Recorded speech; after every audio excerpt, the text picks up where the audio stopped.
Hi. Hello, hello, hello.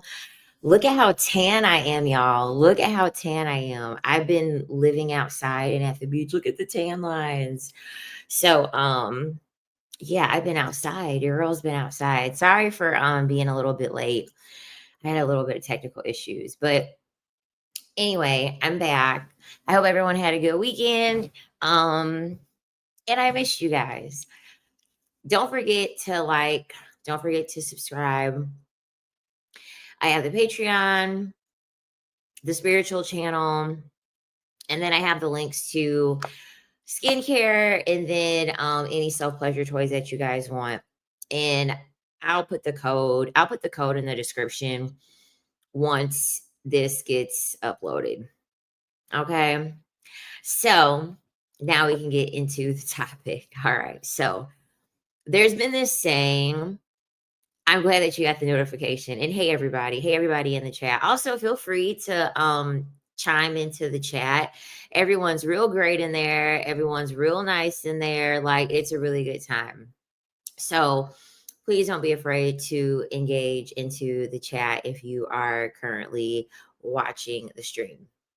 So a good man is just an average woman. This quote has like become really popularized because I guess it came from um China.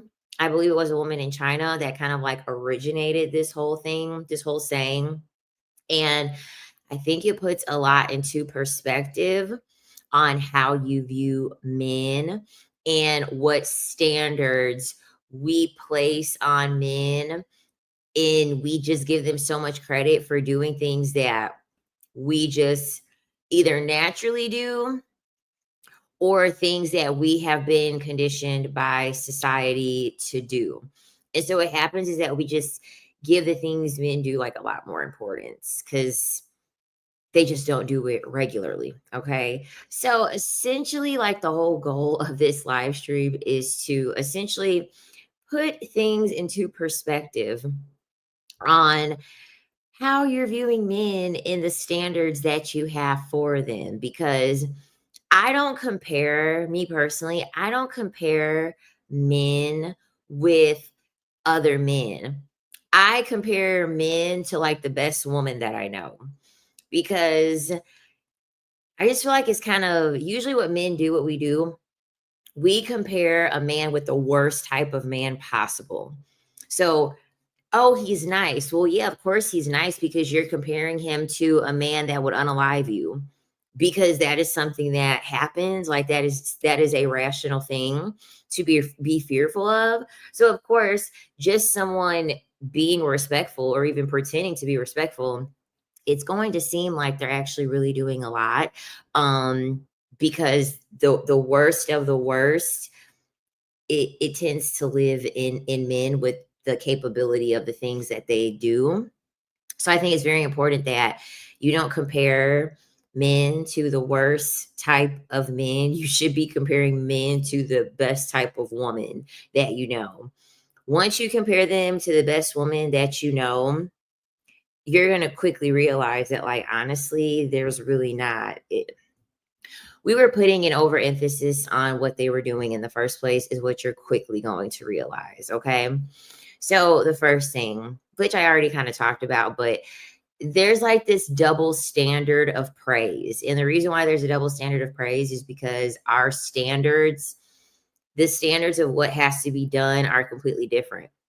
So kind of like what I said earlier, when a man is like very loyal, kind, he's a provider, that's like considered to be very rare in a man.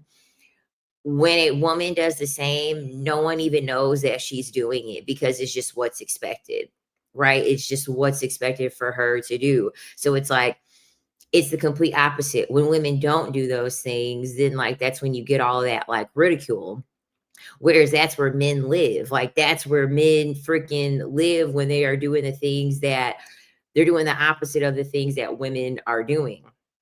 So you see this a lot. I think you really see this the most, in my opinion. I feel like in society, you see this the most with children. Single fathers, like all you have to do is just go out in society and see a father with his child. And that will be enough for us. I'm going to include myself in this too, because this is like a very deep subconscious thing.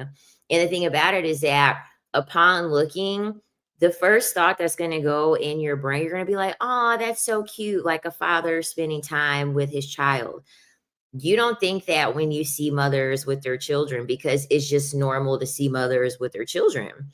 So you're not thinking like, oh, like it's a mother spending time. I mean, of course you do, but the level of like shock factor, the level of wow factor that happens inside, it just isn't the same. It just isn't the same, because you're lucky if the man is like visiting the child once a week, let alone going out in public with the man, or the man going out in public with the child. You know what I mean? Like, it's just kind of one of those things where it's easy. It's easy to be it have that be like an impressionable thing upon you when you see that, because it's just very, very rare. Um, I'm trying to think of like another way, another like time in society that like we really, really see this. I think children is the number one time that you're going to see it. I think with work too. I think with work too is another big one as well. Um, I think men are always put on this high pedestal because like they're given that role of being like providers. This is why like there's always there's like this conversation of like 50-50, right? But like men always want to weaponize the fact that they go to work. Like, I have to go to work and I have to like work this hard, laborious job. Like, women don't get to do that, because as soon as like women say, like, oh, well, I have to go to work, what do men do? They will reduce your work down to nothing. They'll be like, oh, well, all you do is bake cookies all day. All you do is get on the internet and just talk all day. It's not like there's any importance that you're bringing anyway. So they will give all this overimportance to the same things that you're doing while reducing what it is that you're doing. So then, of course, everyone's believing that these men are like, they say, oh, I'm so busy and I'm so this and I'm so that. And it's like, you're going to work like everybody else. Like, you are expecting cookies because you're working a job like everybody else. Like, you know what I mean? Like, all you do is push buttons. Okay. And this was what leads me into my second point. Pretty much everything that women do is reduced down to nothing. And we see this a lot when it comes to things like emotional labor. And I'm always reminding you, ladies, don't let these men have you fall for the okey doke when it comes to them always wanting to highlight just tangible things. Okay.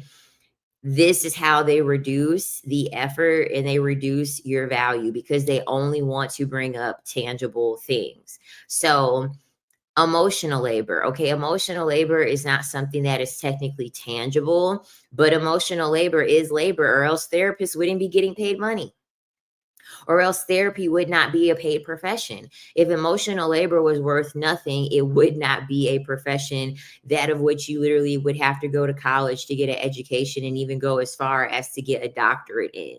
So emotional labor is actually worth something.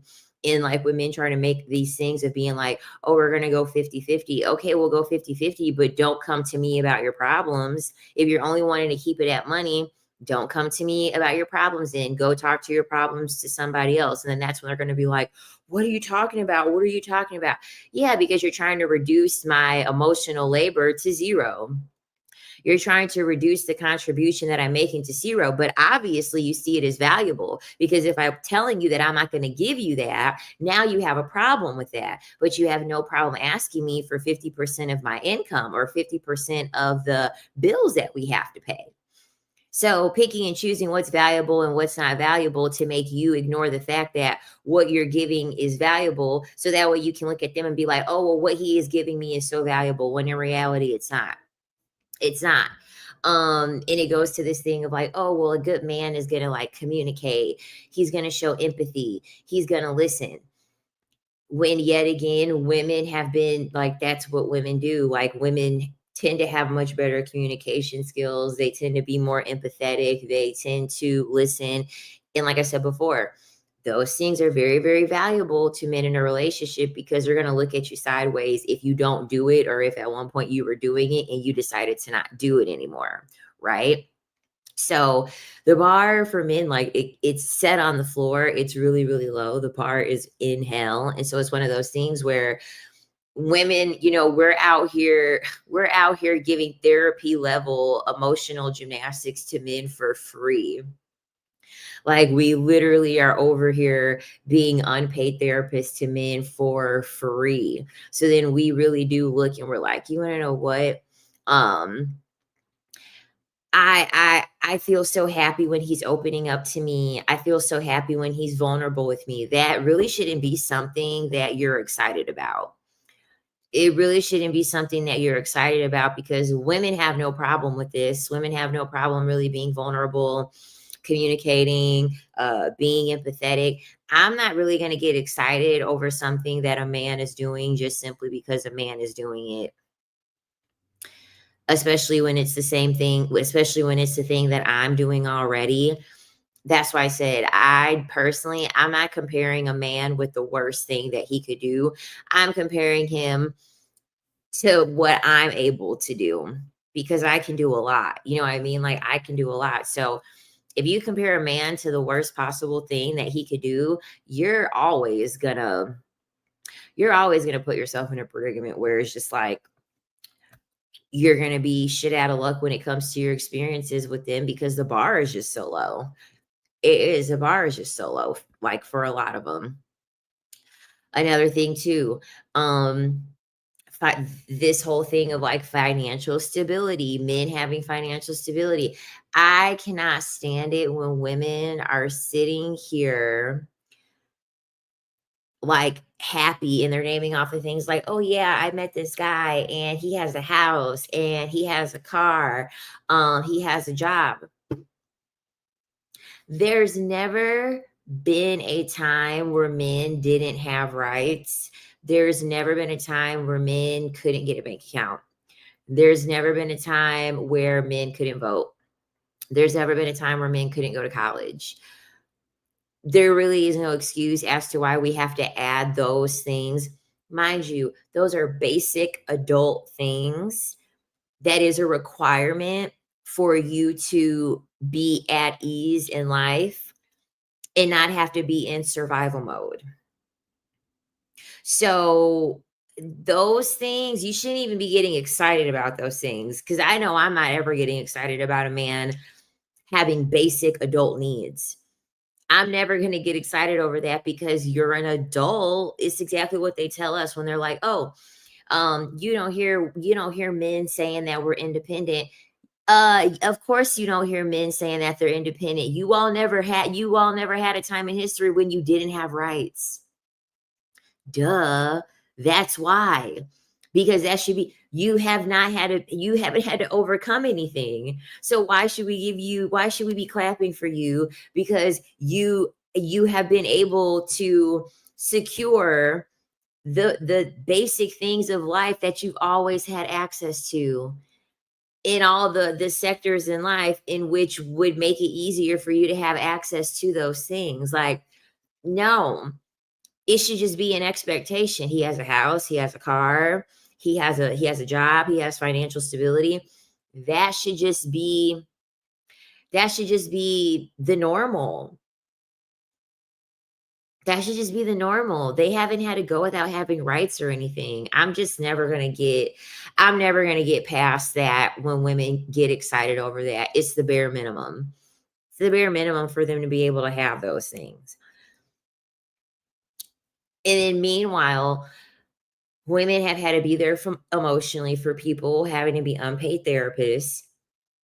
Physically, you're supposed to be seen as just like this open vessel for a man to want to use at any time that he feels like, he can domestically with like cooking, cleaning, all that stuff.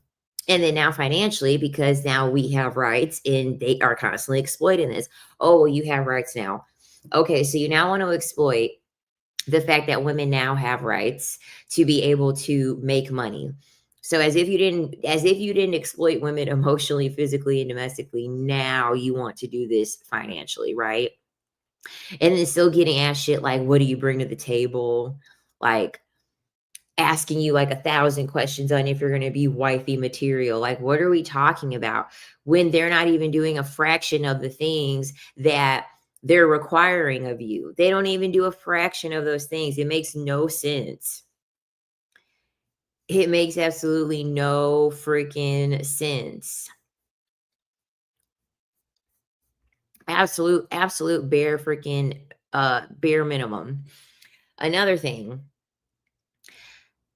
I kind of feel as though women are already what men aspire to be. Like, they may not want to be it. Like, it's not probably something that they have a high pursuit for, but the things that men are constantly in a relationship, and when you get in a relationship with a man, and men will tell you things like, oh, um, I've just been learning so much from you.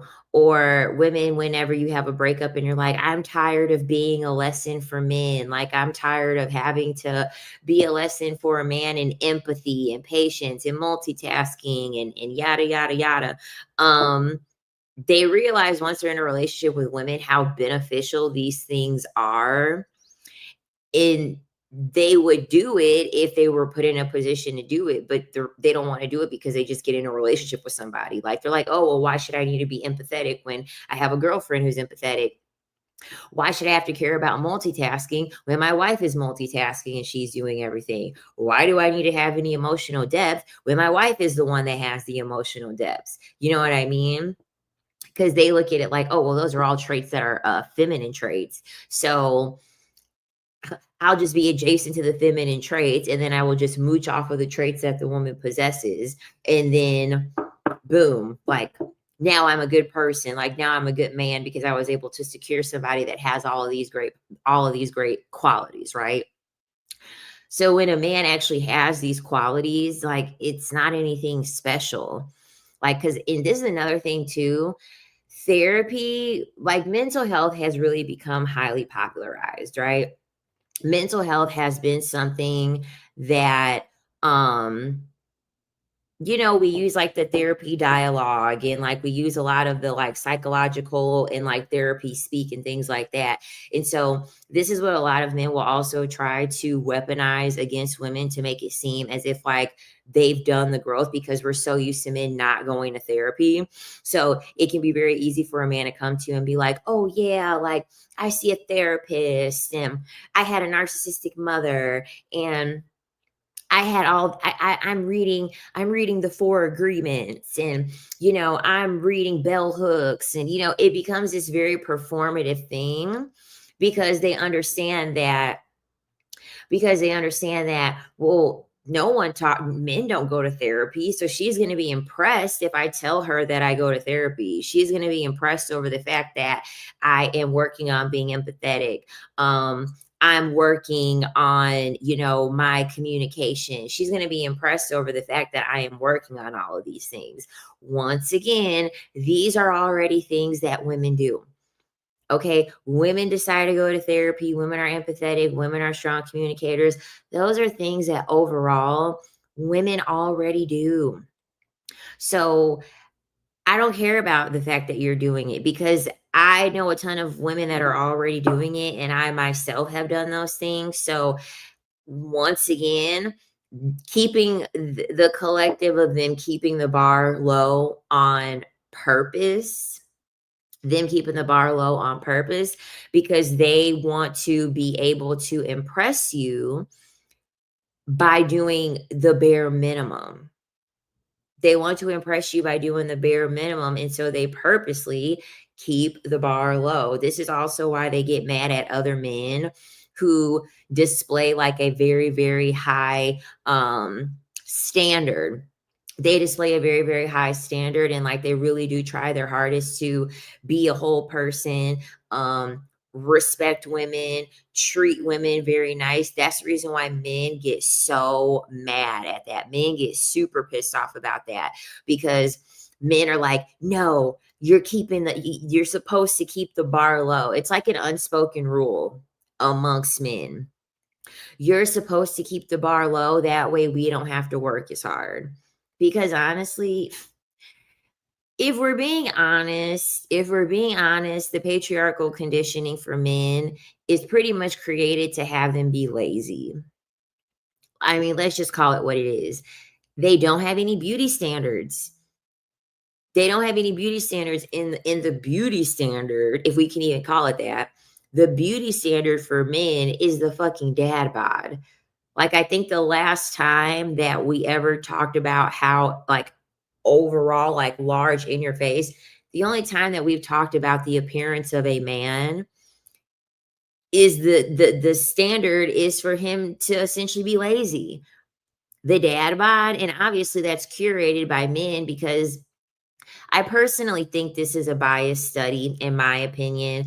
They did an interview with women asking for what they prefer physically in men. And according to this study, women said that they prefer to be with men that aren't really all that fit because it displays to the woman that he cares more about his family. He cares more about being involved like as a father in his relationship and with his partner. And so that's why they popularized the whole dad bod thing to essentially condition and groom women to think, oh, well, if he's not all that fit, then that's actually a good thing because that means that he is going to be a better father and that means that he's going to be a better partner to you, which we all know. Okay, we all gave the fat guy a chance. Okay, like let's just be real. We all gave the fat guy a chance. It was no different. It was no fucking different. The gut didn't make the gut didn't make a slight of a difference in his abilities to be a boyfriend or a husband or a father. Did not make him didn't make it any better. So the standard is just essentially, oh, you can be lazy and you'll get a woman. That's essentially what it is. Be lazy and then you be able to get a woman. So they don't have to work for any, they don't have any beauty standards. There's nothing with their skin, their hair, their body, their nails, their waist size. Like there isn't even a standard of like them being strong anymore. And the thing about it is that in my opinion, I kind of feel like whenever there's just like this large discussion on how men are supposed to look, it's always going to be to exploit. It's through exploitation. So like if you look back a long time ago when they needed men to enlist in the war, what were they telling men that they needed to look like? They were telling men that like you need to be strong, you need to be masculine, you need to be muscular, you need to have these things because like they wanted to recruit them for war. That was like a part of like the propaganda. You can look like this and like it's the American like brawnish way to look.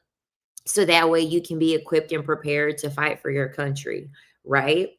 So that's like essentially what they do. Like whenever they want to throw out a standard out there for men, it is really just to benefit either them or like another group of people, really to benefit another group of men, powerful men, and then exploit women at the same time. Because I mean, obviously there was a level of exploitation that was happening with women during that time too. But yeah, let's exploit women by saying that the dad bod is like all the rage. That way women will want to accept the fact that men don't care about their physical appearance. Um women won't have this like high standard for how men look physically.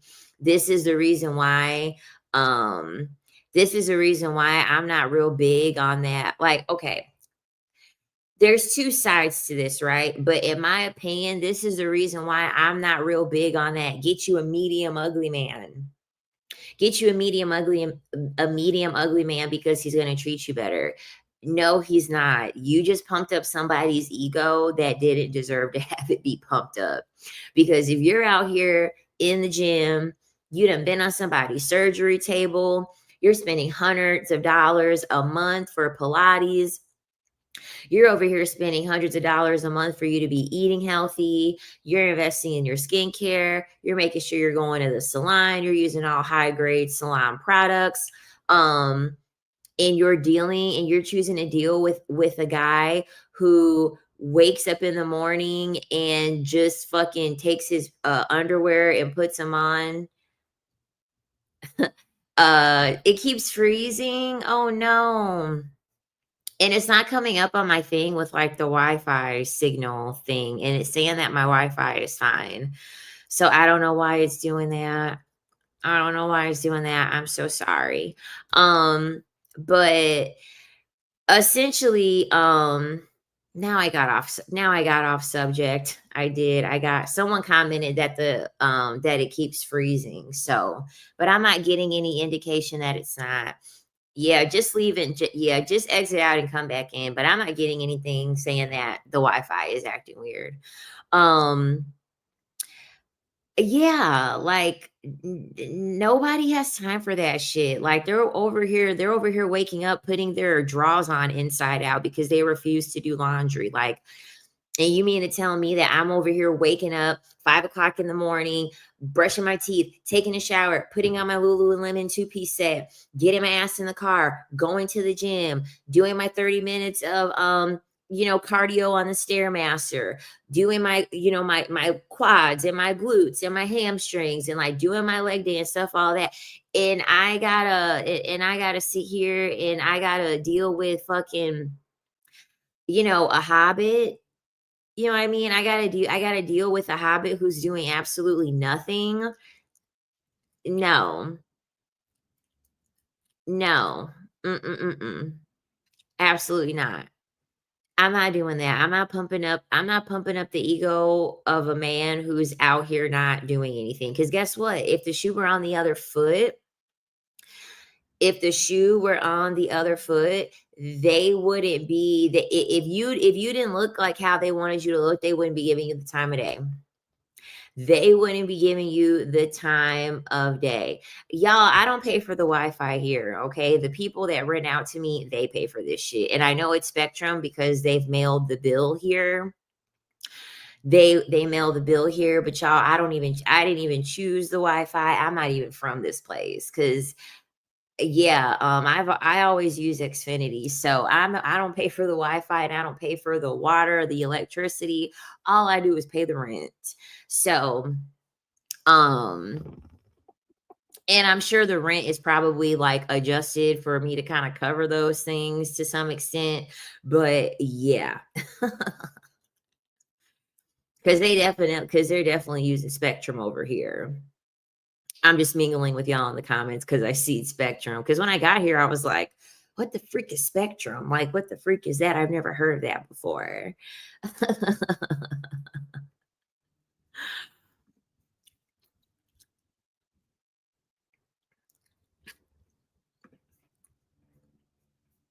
And another thing too,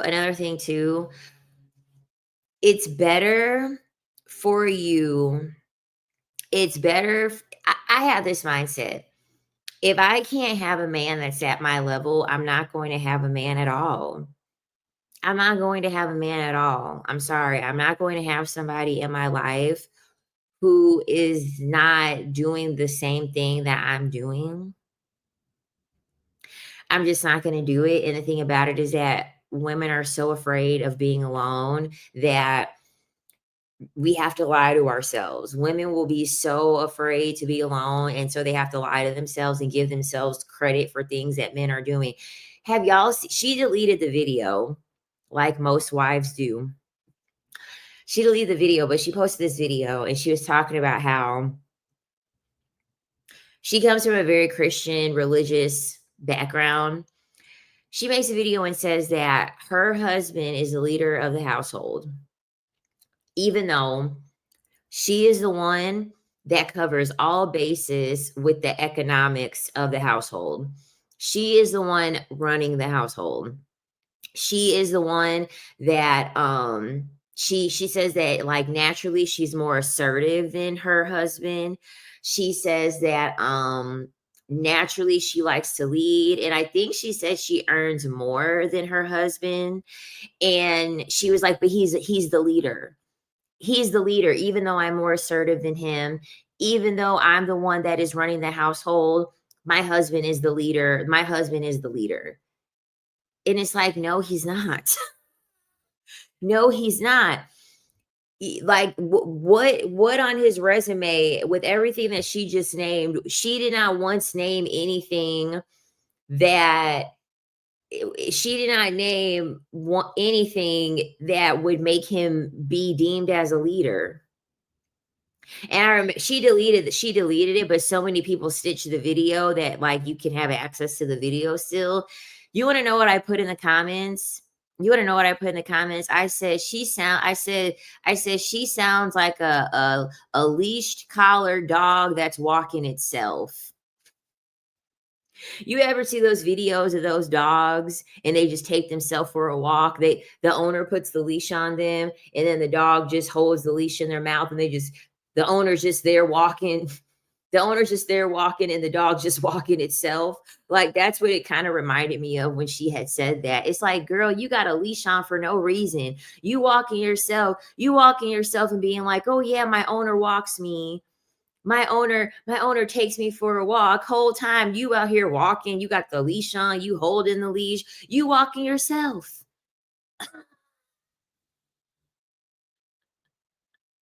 You over here walking yourself. You're a soft, you're over here just like, yeah, my owner took me out for a walk. Whole time you took your own self out for a walk. The owner was just there watching you. The owner was just watching you do everything. Like, no, they don't deserve credit. They don't deserve credit for anything that they're not doing. And it's just like the level that we have to go to as women to lie to ourselves just to keep somebody in our life that is not being beneficial is stupid. It's stupid. And this is another thing too that like allows men to just be average because this man doesn't have to contribute anything. And guess what? He gets to hear that he's a leader. He gets to hear his wife tell everyone, yeah, my husband is a leader. Meanwhile, she's the one doing everything. He's the one that gets to take the credit. He's the one that gets to take credit for doing everything. It just doesn't make any sense. It doesn't make any sense to give somebody that much credit when you're the one doing everything. Exactly. And then why add kids to the equation? Exactly. So that way you can sit here and have more on your plate to do while you're still calling the man the leader. Like, oh yeah, he doesn't even know his children's birthdays. He doesn't even know the children's teachers' names. He doesn't know any of their allergies. He doesn't know anything about them. But he's the leader. He's the leader of the household. And then people in the comments were saying, like, y'all live in an apartment. He's not the head of household. He's the head of the apartment.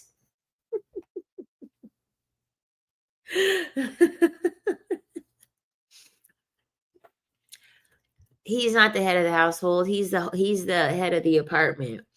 Not ragging on anybody with an apartment, but it was kind of funny. It was kind of funny because it's like y'all not even living in a house for him to be considered the head of the household.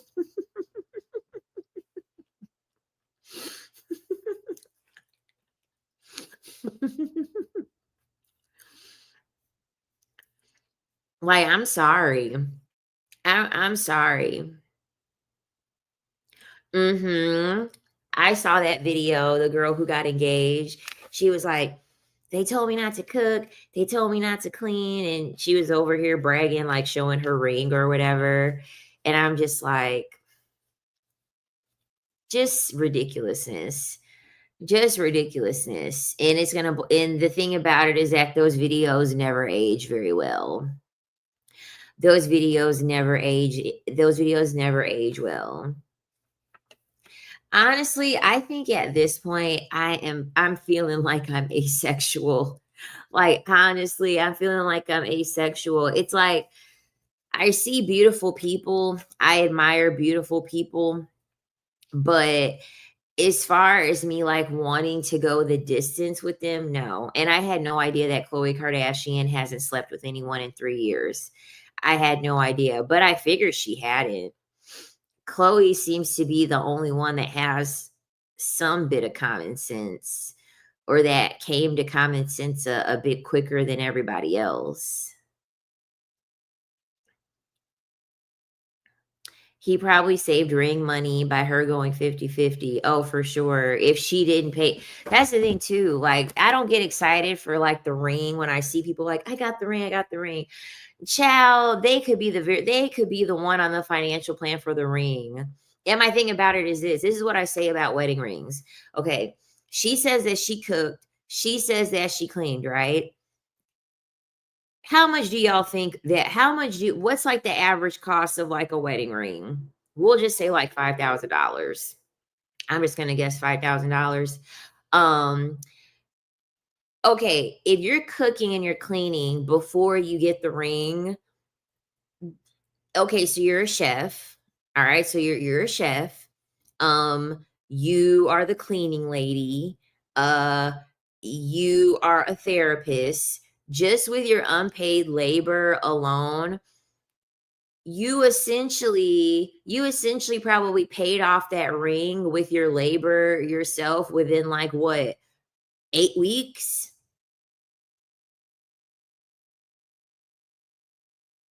Like literally within 8 weeks you paid off that 5K, you paid off that 5K ring. Okay, has your did it take you 8 weeks to get your engagement ring?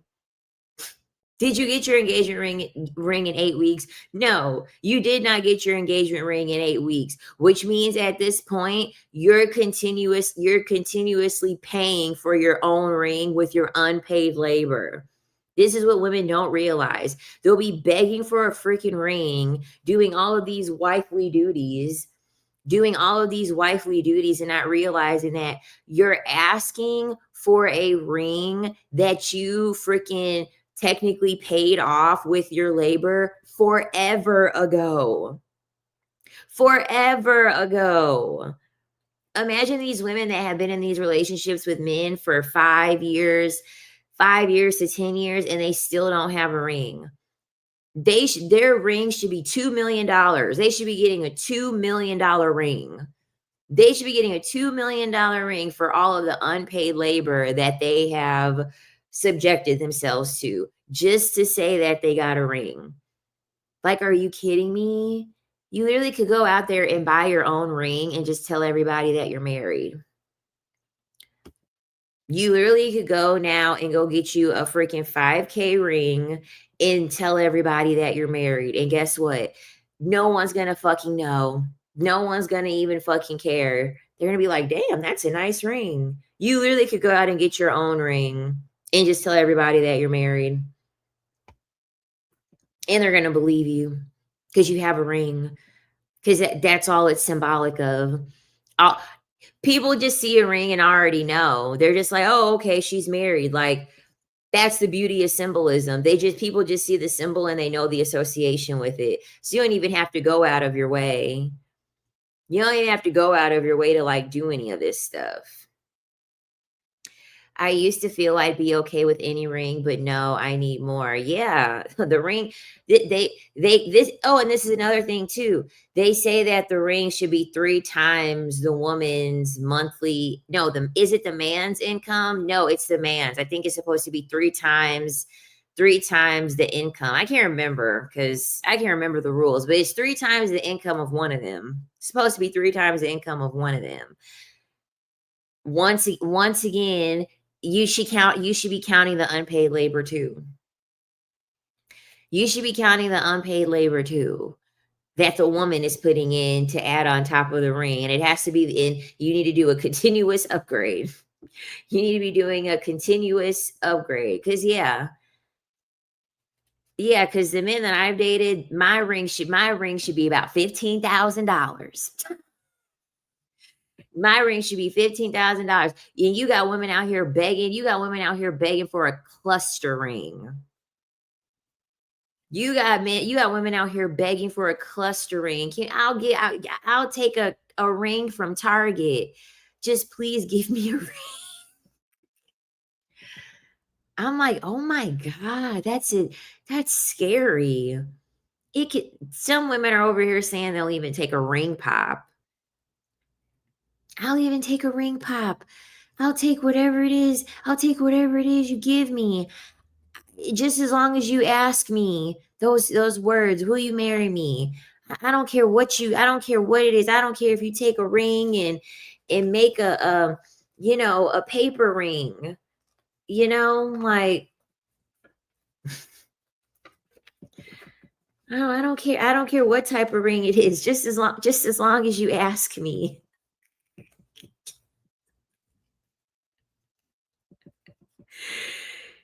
And then the man's gonna be like, dang man. He's gonna be like, here's your damn ring, okay? Here's your damn ring. Here. Put your ring on. Damn. Like, okay. Oh my god.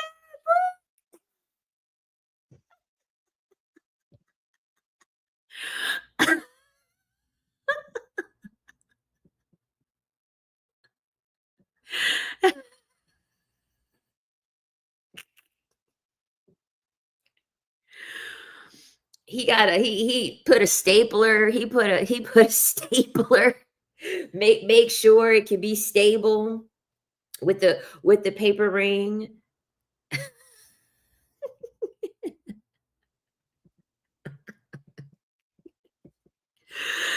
He'll just ask. You won't have to beg for nothing. Exactly. Exactly.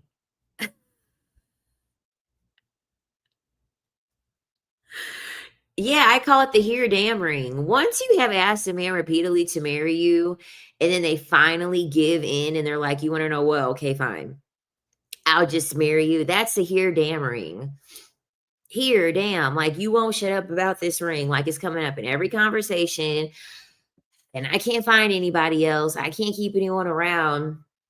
If it means I don't have to hear her complain anymore, fuck it. Like, I'm just gonna shut up.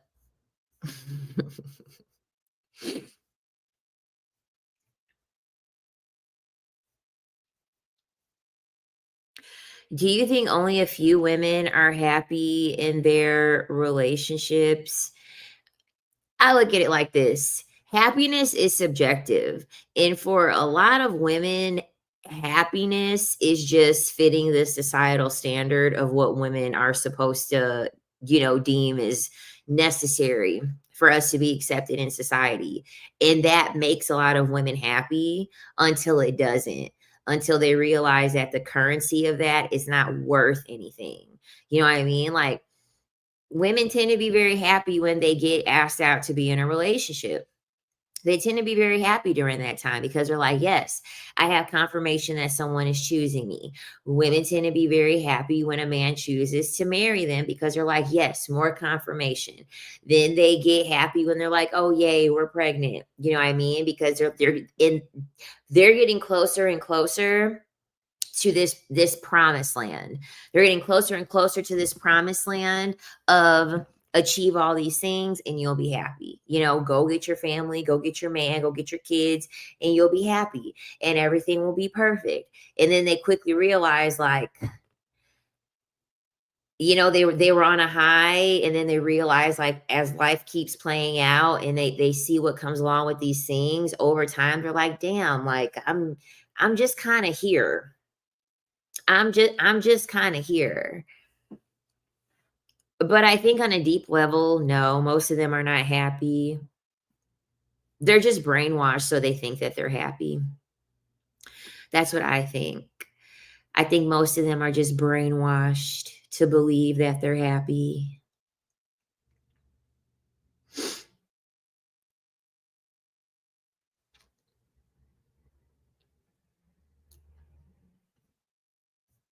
Yep, since I was a little girl, I knew I didn't want to have kids nor marry. Sounded like a trap to me.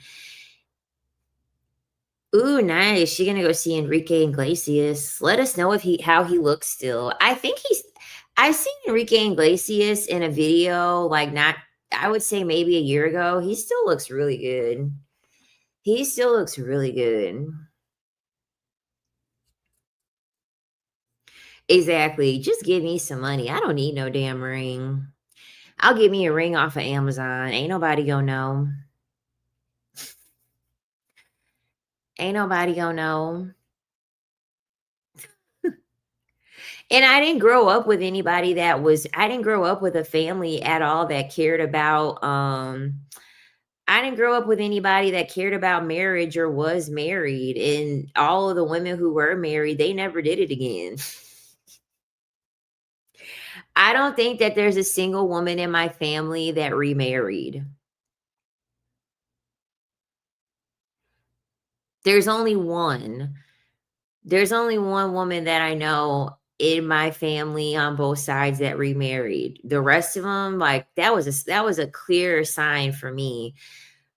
They never talked about it. They never reminisced on it. And once they did it once, they never did it again. So growing up, it just kind of made sense to me to be like, okay, they did it once and they never did it again. It must have not been that great.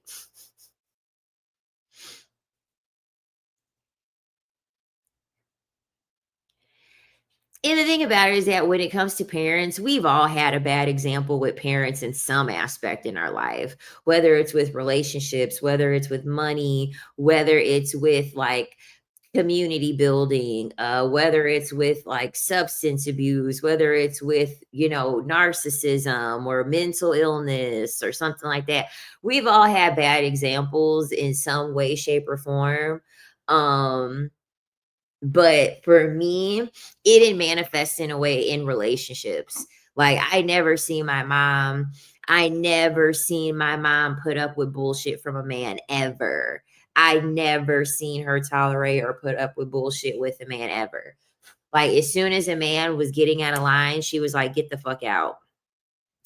Get the fuck out. And then also too, I remember my mom had a boyfriend. I remember this I remember this vividly. I didn't grow up with any men in the house. I didn't grow up with any men in the house. It was 3 LW, three little women, me, my mom, and my grandma in one house. I grew up in a home just with only women. And I remember that my mom had a boyfriend.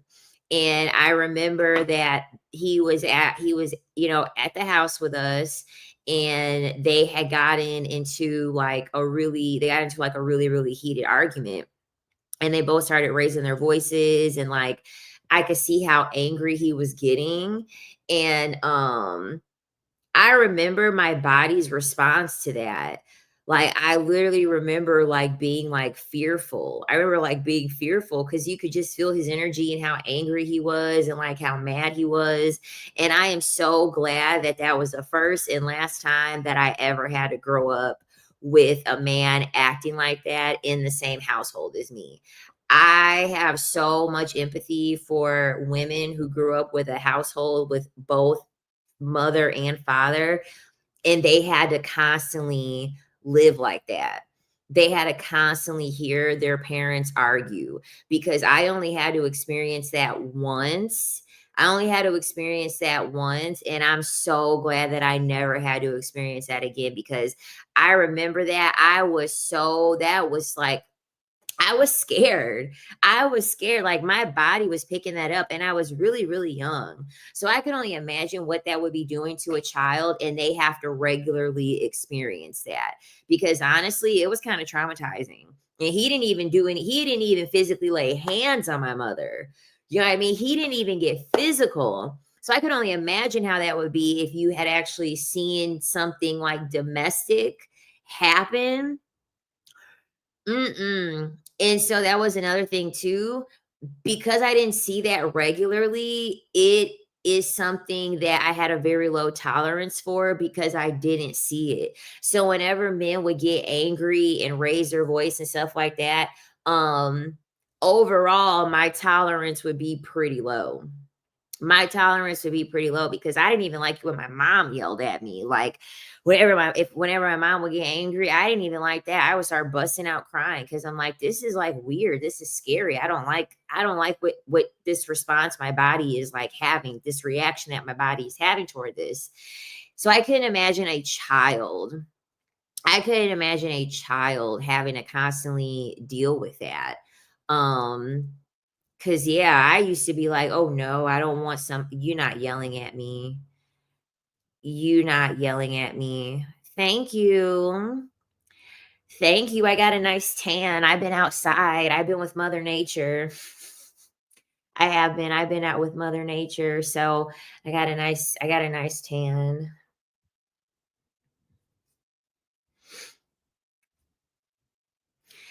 Yeah, and I'm so sorry for anyone that's ever had to grow up in that environment. This is also why I agree with Princella the Queenmaker. I don't believe that men should be in the home with children.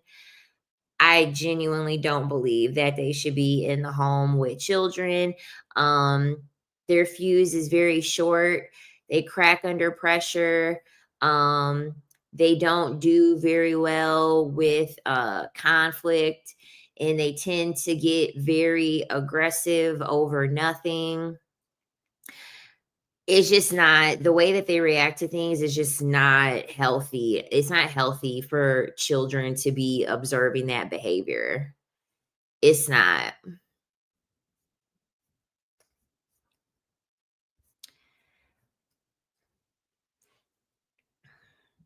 Mhm.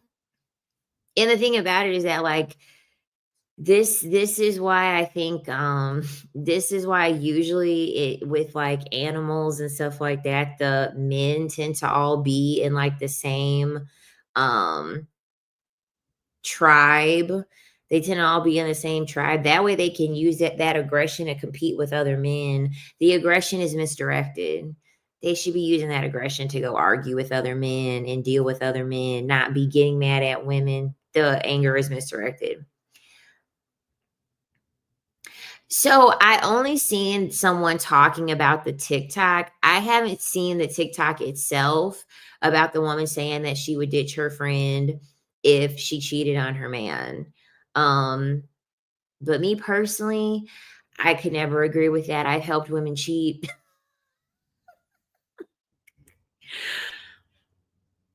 I've helped women cheat. Like as soon as a woman who I was friends with, she started yapping and complaining about her husband and yada yada yada. Child, I would figure out what her type was, and I would go find somebody that was her type, and I would make sure that they met each other, and the next thing you know, she was cheating. I'm like, "Girl, I ain't trying to hear about this anymore. I need to alleviate this and get you set up with somebody else, so you could start talking about how good so you can start talking about how good your time is with that. That way you're not even thinking about your husband anymore." Okay? And if I didn't assist him, I'm like, girl, because the thing about it is this. Once again, when it comes to the standard that I want men to have, I'm going to compare them to like the highest version of a woman that either I embody or that I know. But when it comes to the decisions that women make, I'm putting the standard of what men would do onto women. I'm sorry, male friends are not going to hold their male friends accountable if they see them cheating. They're not going to stop their male friends from being like, man, you need to think about what you're doing. You know what you got at home. You shouldn't be trying to ruin a good thing. They're not going to break up with their friends because their friend is cheating. Men are not doing that. Okay, so the day that men decide to do it is the day that I will start doing it. Because men are definitely not ending friendships to hold men accountable for infidelity. It's not happening.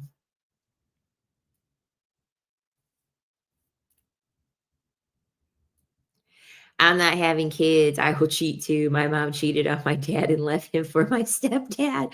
The women in my family are ahead of the game. Everyone in her family helped her. Yeah, they're like, I don't blame you, girl. I don't blame you, girl. Cause yeah, my one friend, her husband was physically abusing her, like mentally abusing her, like just all the forms of it that you could possibly think of. I was like, I have to help this girl cheat. I have to help this girl cheat. If financially she was in a bind, she could not leave. That's why she was in college with me. So that way she could have a stronger financial standing to get out. I was like, I don't got enough money to help you to get out of your marriage, but I got enough fine male friends to help kind of alleviate the pain, in case, and I made sure he was a now, normally I wouldn't be doing this with a police officer, but I made sure the man was a police officer too. I'm like, just in case this man gets crazy, just in case this man gets crazy, at least you can call this dude too, in case he gets out of fucking control. Cause he was going crazy. He was out of control. And so I hooked her up with somebody. I hooked her up with somebody that she ended up really liking. Their friends will go try to get with their ex after all the time. Whenever I did have male friends, they would always complain about that. They'd be like, they're like, yeah, he's trying to talk to my girlfriend now or my ex-girlfriend now, and da, da, da, da. And I'm like, well, I mean, they probably saw the way that you treated your girlfriend and figured that you probably didn't care enough about her anyway. So why not start talking to her after you talked to her? You was dogging her out anyway.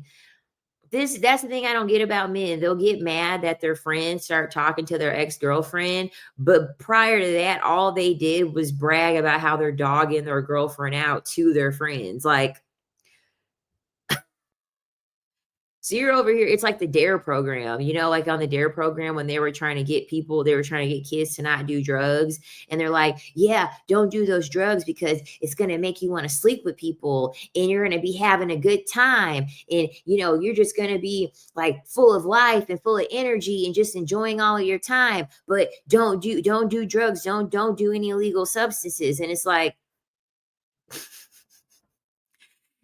what? Like, you're talking to your homeboys about, yeah, I cheated on her and she took me back and I got a chance. I dogged her out and she going 50-50 and, she paid for the whole vacation and she doing all this and she doing all that. And you over here dang near selling the woman to these men.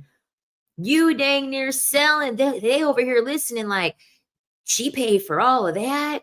She took him back after cheating. She's going 50-50. She's cooking and cleaning. Huh. I want somebody like that. So then as soon as they end up breaking up, the guy's like, I don't want to pass that up.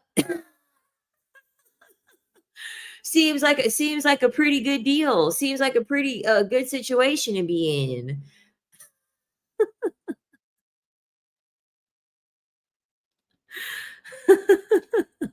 So of course the men are going to sit here and be like, I don't care if he's my friend. He done talked her up. I want to be able to do what he was doing. I've witnessed it too. I've witnessed it too. Like I literally had a guy who I was friends with, and we were more than friends at one point, just on a physical level. But okay, so I had like partied with this guy and his girlfriend, and I had dealt with him after him and his girlfriend had broken up, right? And whenever he brought the girlfriend around, like his homeboys or whatever, he didn't really care about what she would do. Like I think one time he like showed her boobs. Like I think he like showed her boobs to her friends. And he told me this. Like he admitted this. He's like, yeah, like I showed them her boobs or whatever. Like not on a picture, like her visibly like showing them to them. And then once they ended up breaking up, he was mad because the friend that seen her boobs was trying to talk to her. And I'm like, if you're over here showing off the product, why would people not want to buy the product? Why would people not want to buy the product? I mean, I'm not trying to reduce women down to being objects or whatever. I'm just talking in a term of relatability, but it's like, what? That doesn't even make any sense. Like, you done showed him a piece of her body. I'm sure he would be curious then as to what the rest of her body would look like. He said nobody would want me. I just had to show him the product is still valuable, baby. Hey, I don't blame you. I listen, that's the best revenge you could get. You're never gonna meet somebody like me. You know what men are like, you're never gonna meet anybody better than me. I'm not gonna meet nobody better than you. Guess what? That's why I'm going after your father. You're never gonna meet anybody better than me, child. A whole time I met your whole father. I'm with your daddy now. I'm with your daddy now. I'm with the person that created you, helped create you.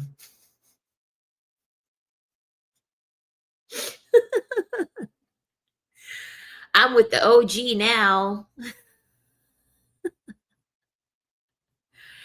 I don't know anything about the Michael Blackson situation. I'm looking it up. What happened? The thing about this damn internet, like back a long time ago, back a long time ago, we didn't have the internet. And so whenever there was something big in like the news or big in the media, people would talk about it a lot longer than now because it's like because we have access to people, things happening, situations happening, it doesn't last as long. It doesn't last as long because people will be talking about some shit that you did, and then within 48 hours, somebody did something way fucking worse than what you did. Like there is always something to talk about. Okay, so he's obviously in the news.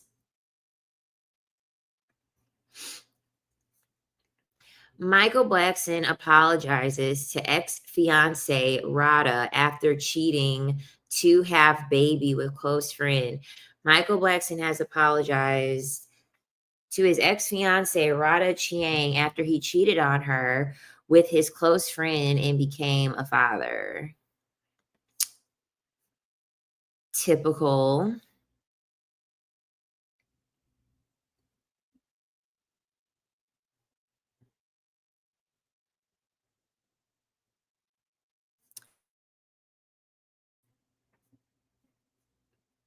Ugh. I am sorry, but Michael Blackson just, oh my Jesus. Oh my Jesus.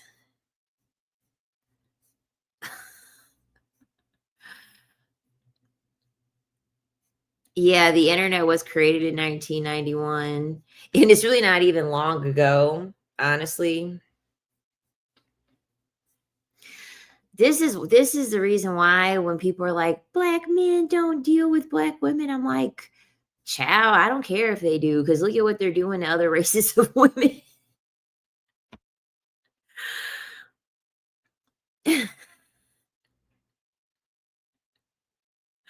Honestly, I don't even know what that is. After the hunt, I don't know what that is. I don't know what that is. Let me look it up.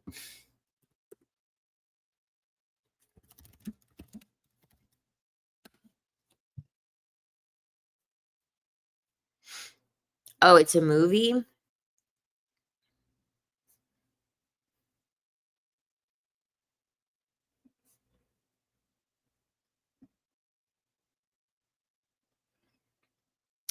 Huh.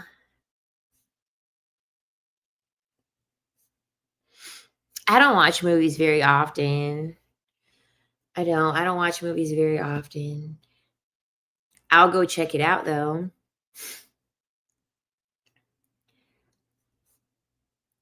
She said he was rich, so why would she leave to a broke regular guy to cheat? I mean, I get it. But then again, once again, it's Michael Blackson. Like, I'm looking at how the baby looks, and already, like, the baby looks like Michael Blackson.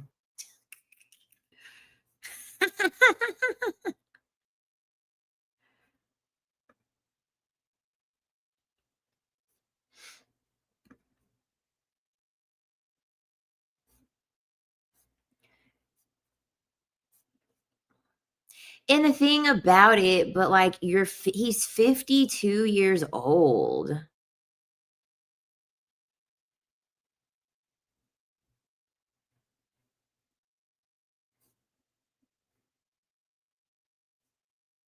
Sorry, I'm still reading the article. Ooh, and he hid it from her, which essentially is lying. It says, noted that his 18-year-old twin sons, whom he shares with a previous partner, didn't know about the new additions, nor did his own mother. Damn.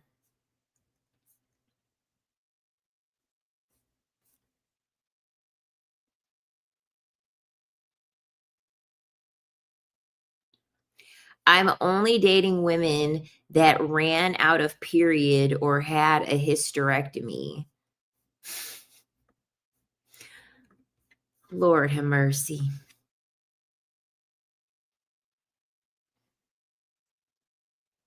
That's what I'm saying. I don't wanna have an ugly baby. I don't wanna have an ugly baby, and Michael Blackson, I'm sorry. Like, I'm sorry. I don't,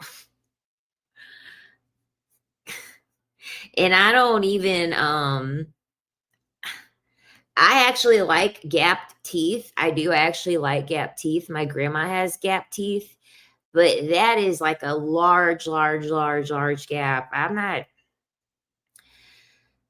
better pay for the money to have braces, but even then, it's like at 52 years old, at 52 years old, like they don't ever grow out of this shit.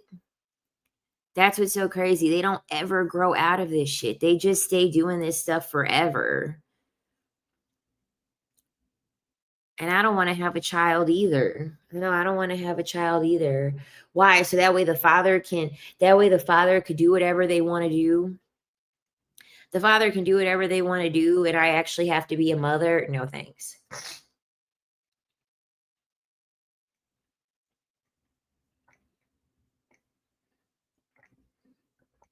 The hate for gap teeth is unwarranted. I said that I like gap teeth, it's just it's really, really, really gapped.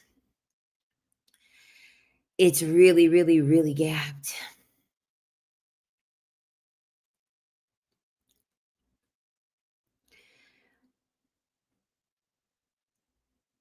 Yeah, like Lori Harvey. That's why they hate Lori Harvey, because Lori Harvey has enough common sense, and I'm sure that her adopted dad, Steve Harvey, told her, um, "Leave at the first red flag. Leave at the first red flag. There is no need for you to just be dealing with one man and just trying to persevere through all of these issues with one man."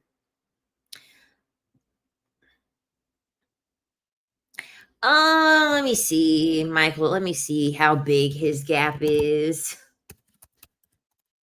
because it gets to a point. His gap honestly isn't bad to me. His gap, I don't even think it's the gap. Wait, what did I just do? What did I just do? Ah. Oh, okay, never mind. I thought I clicked off of here. So Michael Strahan actually isn't all that unattractive. So his gap just it doesn't like his gap, I don't really mind his gap. It's just nothing looks good on Michael Blackson. Nothing looks good on Michael Blackson. So it's just kind of like Michael Blackson is just such an eyesore that it's just kind of like I have to pick and choose on what flaw to fixate.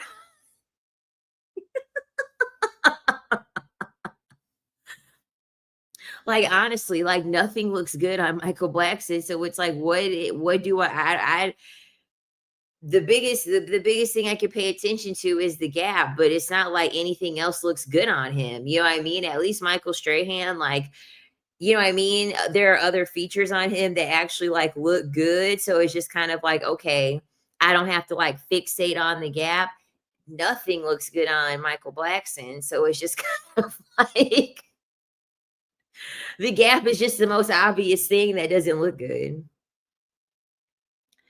And the thing about it is that, like, Michael Blackson knows that he's ugly. Like, he constantly is joking about how ugly he is. Like, he knows that he's not attractive.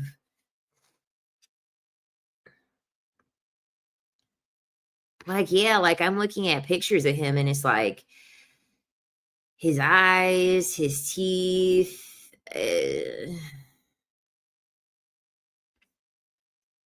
like, yeah, no.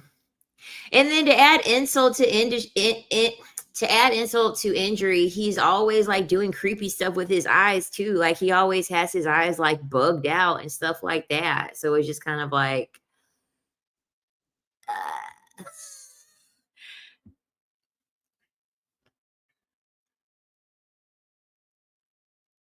even Shearer 7 has a gap.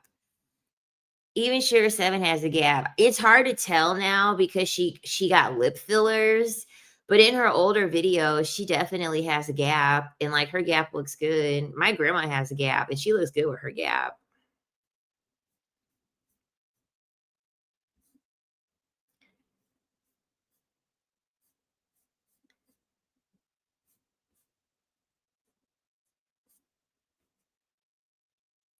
If you go to Shira's older videos, yeah, she has a gap. I don't know if she got something done to fix it or if it's just because now she got lip filler that like now her top lip is covered. Her top lip covers her teeth more because she got filler, so it's harder to see.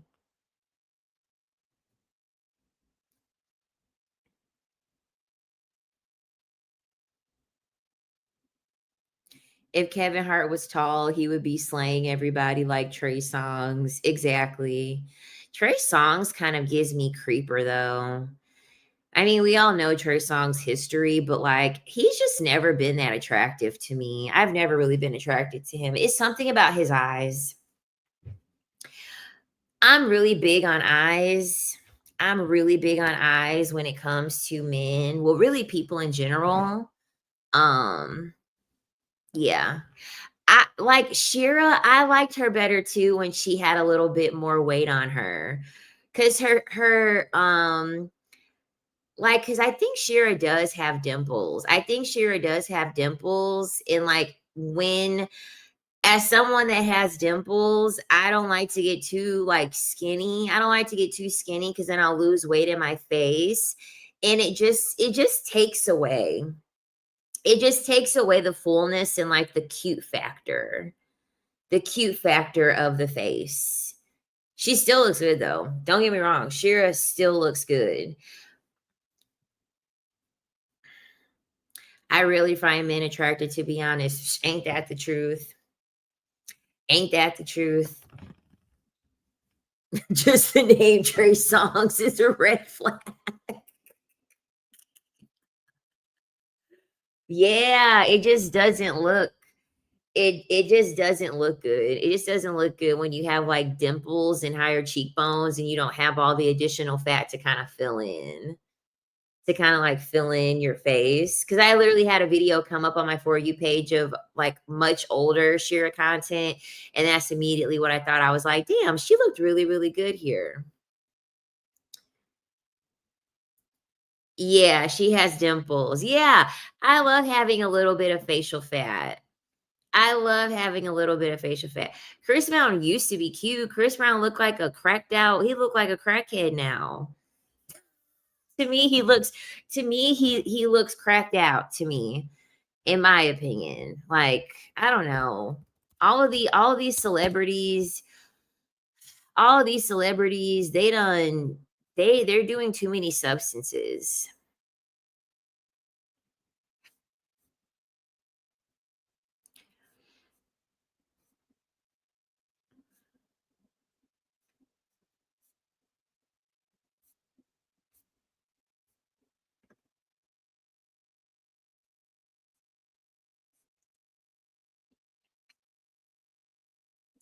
That and the thing about it too, Chris Brown was another one. Chris Brown was another one that, like, I just didn't go crazy over Chris Brown growing up. Like, honestly, the only and this is another thing too, this probably was a telltale sign that I either, like, I liked girls or was either asexual at the very most, because growing up, I didn't have boy crushes. Like, I liked girls more. Like, I had girl crushes growing up. Like, I loved Maya. Like, I loved Maya. Like, I just thought she was so pretty. I didn't have no boy crushes growing up aside from Lil Bow Wow, and Lil Bow Wow looked like a girl. When he was young, Lil Bow Wow looked like a little fucking girl. Thank you.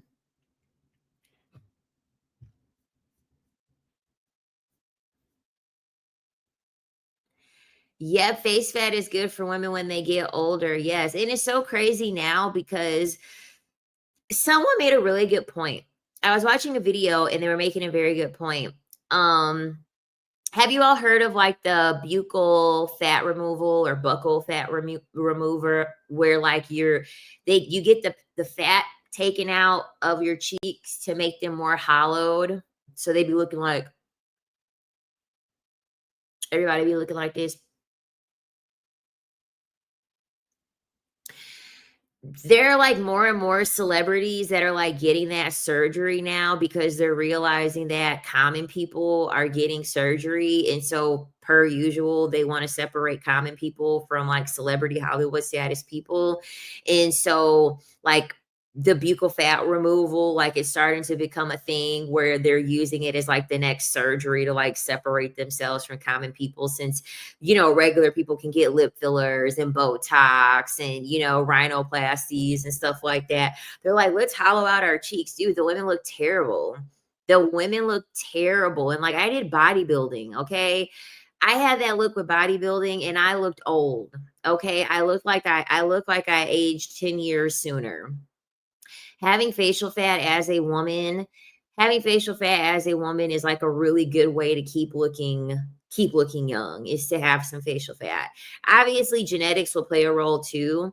There's some people, they will just have naturally more or less facial fat, but like that Ozempic too, that Ozempic face, ugh.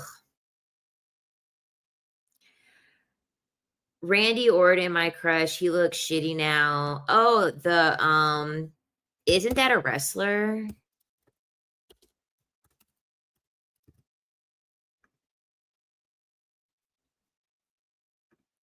He looks like somebody that I went to high school with. He also looks down low.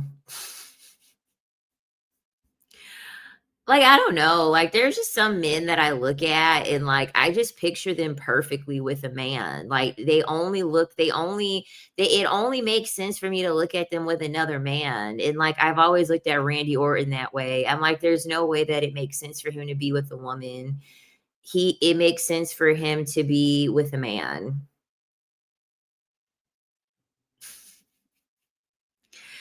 I mean, he is wrestling people, having all that full body contact with people. You know what I'm saying? Mhm. Exactly. Now, I did like John Cena a little bit, but once again, my likeness for attraction for men was never at the level that it was for women. It never was at the level that it was for women, because like, I was like, dang, Trish Stratus is like super pretty. You know what I mean? Like, when I would watch wrestling when I was younger, I just liked girls more. I was like, I just like girls more. Like Chris Brown, I can't picture Chris Brown with no woman. I couldn't picture Chris Brown with no woman. I always was like, it makes sense for him to be with a man. Trey Songz, it makes sense for him to be with a man. Like, I don't know. There's like a look. Oh, is Ruby Rose the one that played she was the new girlfriend after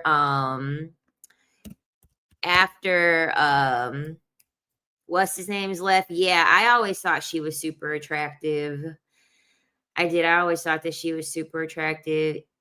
Honestly, any woman that can like go in and out of like androgyny, any woman that can go out of like femininity and masculinity, I'm always attracted to those women. Like Tiana Taylor, Kaylani, those women are always attractive to me.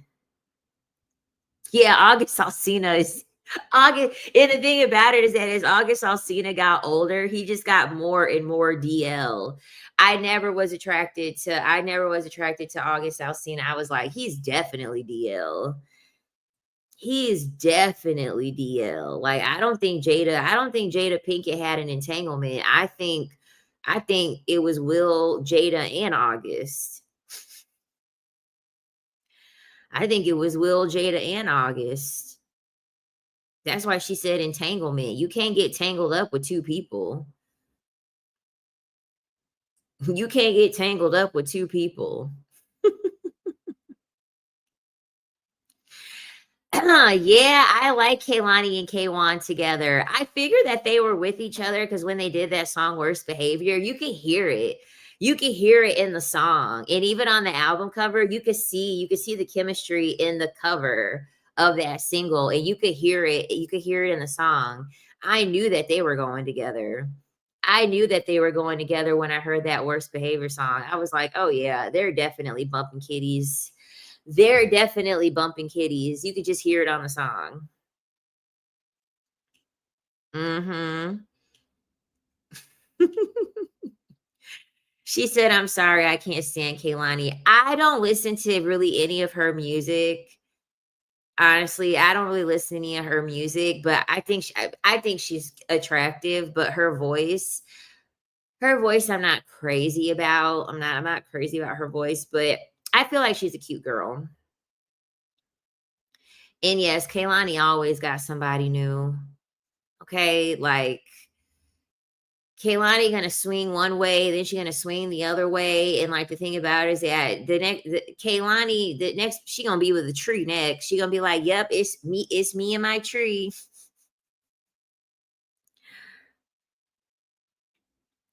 I liked her when she first came out, but something off. Yeah, they'll be done by 2026. Yeah, Kaylani will be with the she'll be with the AI robot next. That's gonna be her next person. Kaylani probably gonna date like 2 or 3 more women, and then she gonna be with like an AI robot or like a tree or something like that. She gives me the vibes that she'll date women but marry a man, probably. You gotta look up WWE female wrestlers are super attractive. I liked Kelly Kelly. Like, I liked Trish Stratus. I liked Lita from the Hardy Boys. I love Jade. Is it Jade? Jada? I can't remember. She's Jamaican, the Jamaican wrestler. Yeah, it's Jade. Jade Cargill. I love her, even though she's married to a man. A lot of women like seeing that type of content with two men. You would be surprised. You would be surprised. I've actually talked to a lot of women, and a lot of women actually do like watching two of them. Two sausage links. She said, "I have no idea who these people are. Have a good day, ladies." You too. Her wigs are amazing. Her wigs are laid the fuck down. I know her wigs cost a fortune because they're so good.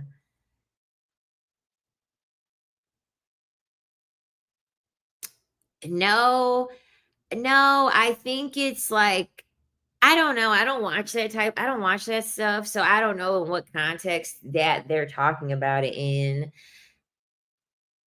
I don't know if they mean in the arena of just the 2 men or of the arena of, like, you know, a party. I would be so scared to wrestle in a wig, oh my god. I mean, it's most likely sewn in with a frontal. It's most likely sewn in with a frontal, so it ain't like somebody's gonna be able to, like, snatch it off or you have to, like, have fear about it coming off. Because I just sewed mine in. I just sew mine in at a couple points. I just sew it in 2 parts here, 2 parts here, and I did sew 1 part in the back, but I've been lazy, so I didn't sew it in the back. Because we do a lot of, like, shoulder rolls and stuff like that. I ain't trying to have my wig go like, I'm not trying to have it slide back, you know?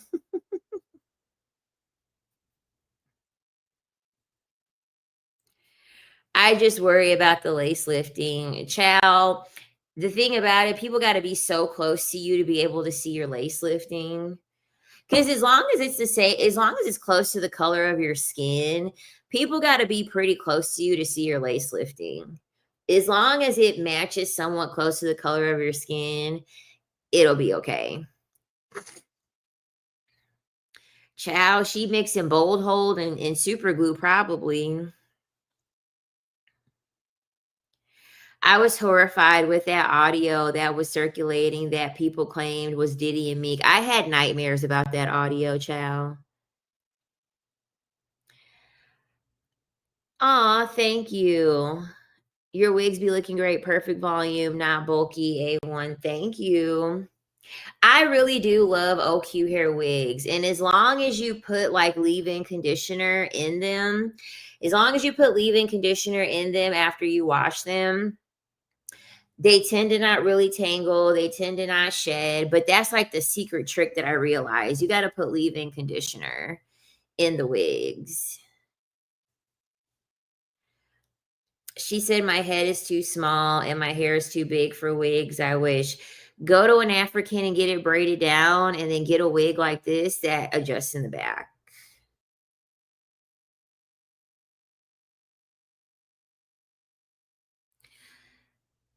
Oh, they always do that. They always do that.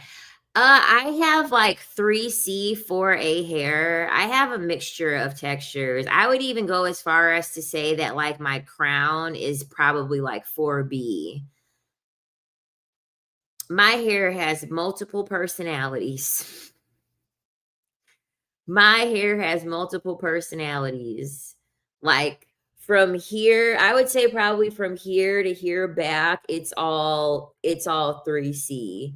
And then I would say, the crown I would say the crown is probably 4A, and then if I'm really pushing it, I would say that, like, close to my perimeter, I would probably say that there's some parts in there that you probably could even say is 4B, but I don't think I have any section of my hair that's 4C.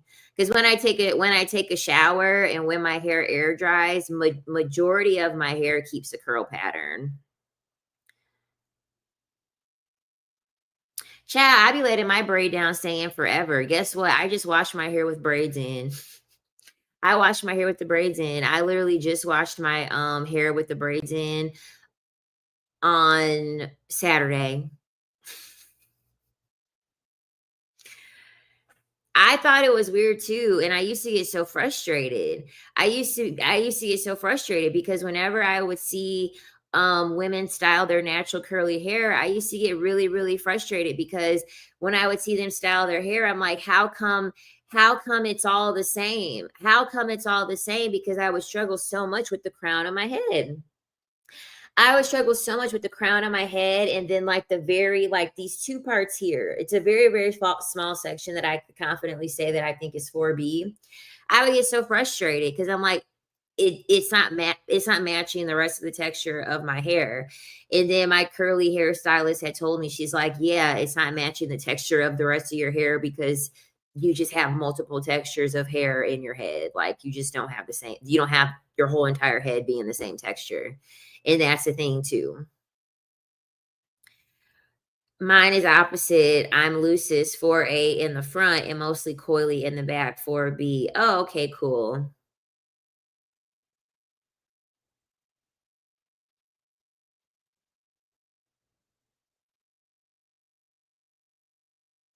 And what's really and this is the thing that's like super this is the thing that's super strange too. Like the health of your hair makes such a difference because that also is going to determine like how much it's going to shrink regardless of the curl pattern. So the back of my hair, like, oh my goodness, it can curl up a lot. It can really, really, really shrink, but the pattern is still 3C. It just shrinks so much. Thank you. Thank you, thank you, thank you. I thought my hair was damaged too. I'm like, what the freak is wrong with the crown of my head? And I did big chops and everything, and I'm like, "Well, it's just growing out of my hair like this. It's just growing out of my head like this, so I guess this is just how my hair naturally is." Exactly, they say shrinkage is a sign of great hair health. Exactly. This is why I'm not, like, super big on, like, elongating my curls and stuff like that, because it's like, the more your hair shrinks, the healthier it is. So I rather have some shrinkage and be healthy than, oh, because I can't stand it, man. I don't wanna live a life where my hair only looks good because 'cause I'm getting a freaking silk press. I don't wanna have hair where it's only gonna look good having a silk press. Once again, like, we're over here talking about hair, men don't have these conversations. They don't have any conversations on their appearance or anything. These men don't even know what their sperm count is. These men don't even know what their sperm count is. They haven't even got their PSA levels checked, their prostate levels checked. We over here talking about 3C, 4A, 4B, like, sir, do you even know what your sperm count or your PSA level is? If a man asks you, what do you bring to the table? Just reverse the question like, "Sir, what's your sperm count? What's your PSA level? What's your credit score?"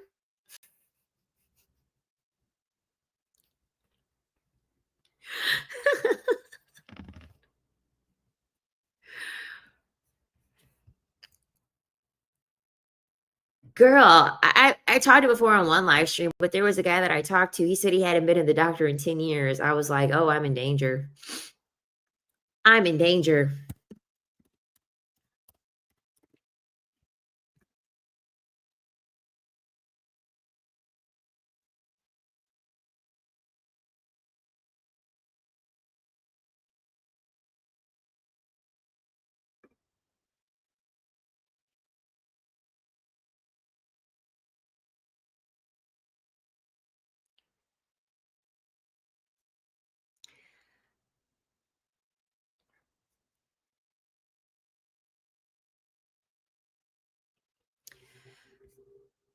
Doo-doo-doo-doo-doo. I think if you have low porosity hair, um, you can't use products that, like, would weigh your hair down because they're just gonna build up.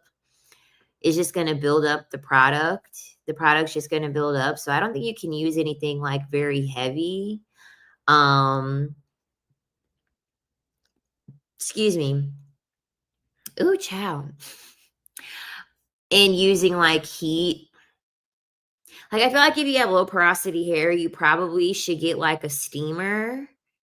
You should probably get, like, a little steamer to use for your hair.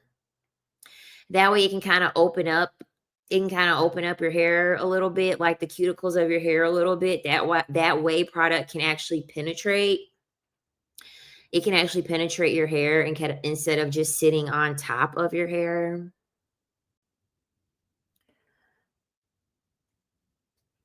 I dated a man who had never been to the eye doctor. I told him he needed glasses, and he did. One of my exes needed glasses. We would go to the drive-through because, like, I ended up getting LASIK when I was with one of my exes. So then it made it very obvious when I could see that, like, "Sir, you can't see anything." So, I got LASIK, and I remember whenever it would be rare, but I couldn't notice that his vision was poor until we would go to like a drive-through, and he would take out his phone and he would zoom into the menu. He would take out his phone and zoom into the menu to be able to read it, and I was like, "Sir, you can't see."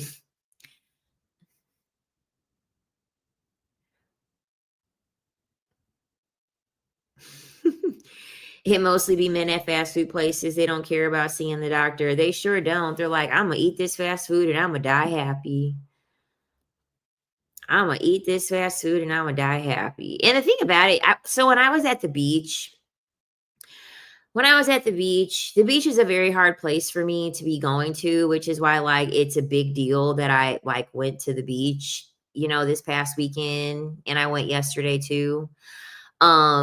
It was a big deal that I went to the beach because, like, I'm very hard on myself when it comes to body image, and I have my own struggles with being seen. I have my own struggles with body image, you know what I mean? And in my brain, there's always someone looking at me, like, talking about, like, my stomach or this or that and stuff like that.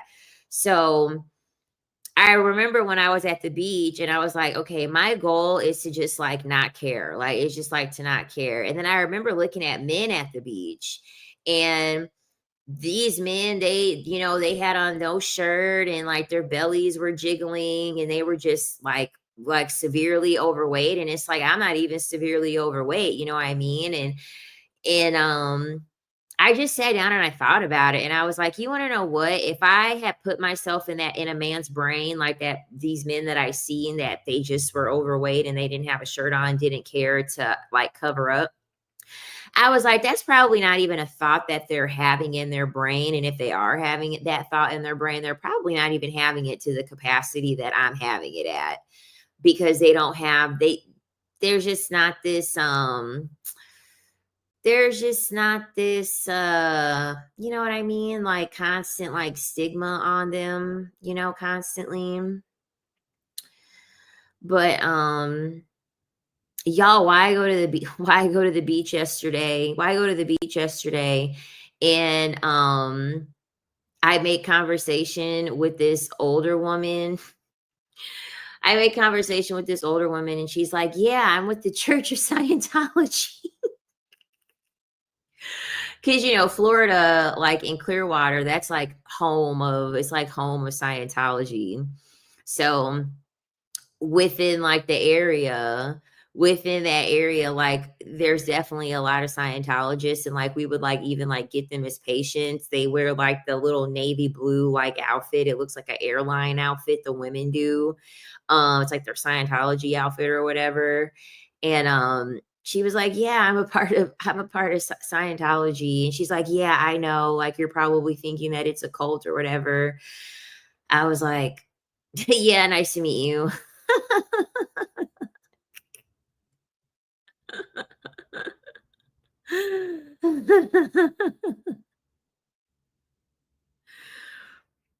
It says love is the biggest scam that has made that poor man can have a domestic employee for free. I know romance is a rich man's sport. Yeah, rich men 1000% care about their health. Like, I wouldn't call my father. Well, I don't know what I would call my father when it comes to his financial means, but, um, he makes sure he goes to the doctor every year. Like, he gets everything done. He'll even send me things. He'll be like, "Oh, yeah, like, they're doing a free heart exam at this hospital," and yada, yada, yada. Because in his brain, he's like, "I have insurance, so I might as well pay for it." Yeah, I started cracking up. I did. I started cracking up. I was like, "Scientology, child? Scientology? No. You're not even in the Church of Scientology, you're not even allowed to report someone that committed SA if they're in Scientology. You can only report people that did SA if they aren't in Scientology." It's like, "Okay." I'm like, I mean, that's cool or whatever if you, like, wanna do it, if that's what you, like, believe in, but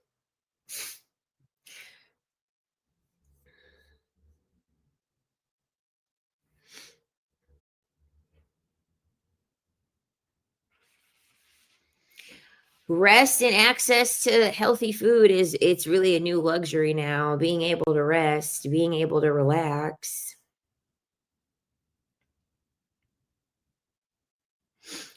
Poor men can't afford to pay for healthcare, but it doesn't help. They just don't take care of themselves either. Yeah, because the thing about it is that, okay, they have a job and the job comes with benefits, the job comes with insurance. So it's just kind of like, okay, the shit's already coming out of your check anyway. The shit's already coming out of your check. If you're I'm so sorry, y'all. I don't know why I'm so sleepy. If it's coming out of your check already and you're still not using it, even though you're paying for it, you ain't ever going to use it. Even if it was free, you ain't ever going to use it.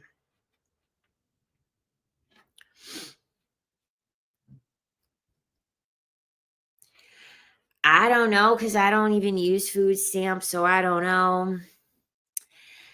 I have no idea what they're doing. But yeah, if you notice that I was tan because somebody said that, yeah, I'm tan because I went to the beach. Like, look at that.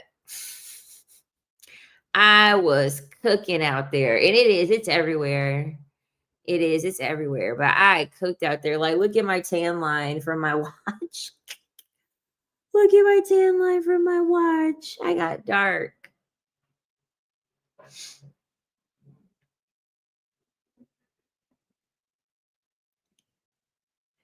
I didn't go to a doctor once in a year. They took out 6K. Yeah. Like they're gonna take the money regardless. They're gonna take the money regardless. So it's like, child.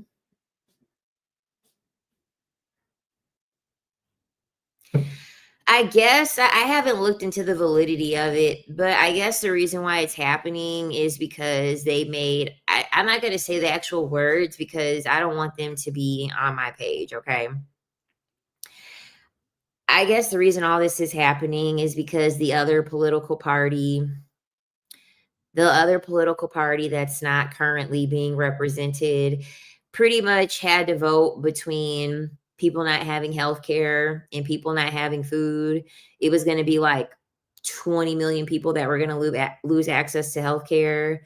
So I guess the current political party was like, okay, well, since you don't want 20 million people to lose access to health care, we'll have 40 million people lose access to benefits. And so I guess that's what's, I guess, got us in this soon to be current situation. I don't know. I don't know. All I know is this is that if it was a woman in power, everybody would be eating. Oh, excuse me. Oh, I'm so sorry, y'all. I'm so sorry, y'all.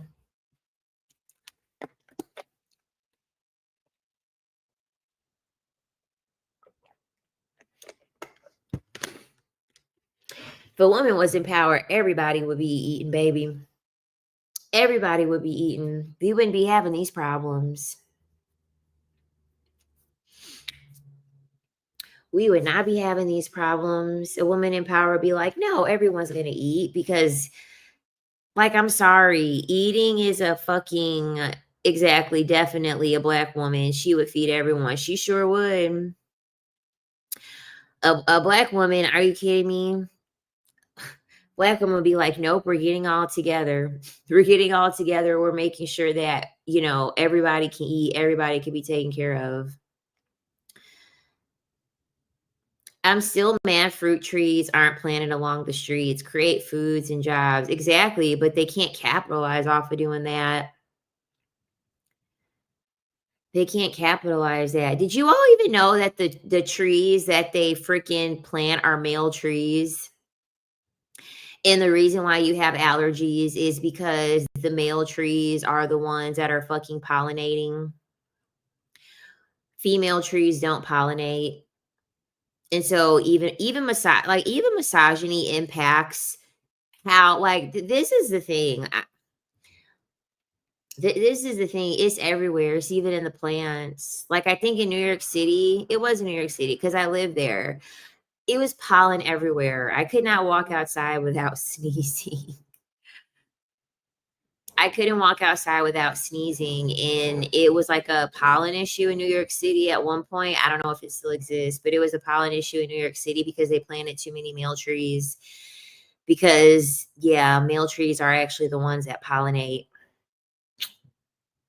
Exactly. They don't want the trees to feed people. Yep.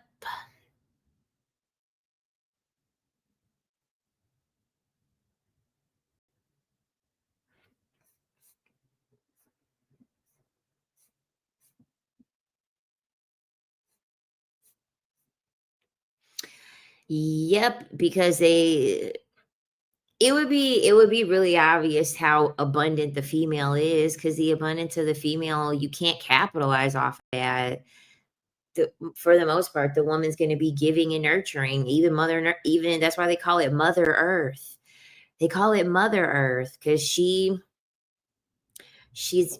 usually pretty giving, usually pretty abundant.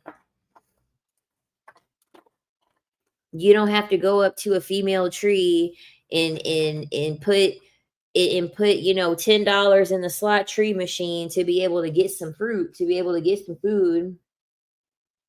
But they have to kill trees. They have to kill trees in order to, you know, make money.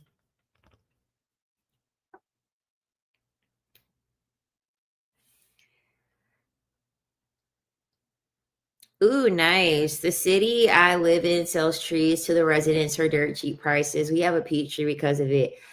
Once I get my like own place, like my own place, I'm definitely going to do like a little cute indoor greenhouse type of thing.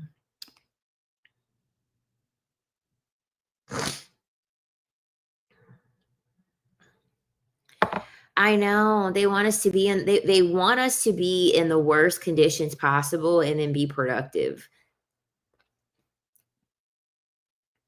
They want us to stay indoors with fluorescent lighting and have no exposure to vitamin D, have food that has been stripped of all of its nutrients, that is pumped up with chemicals and antibiotics and just all types of stuff, and they want us to be productive.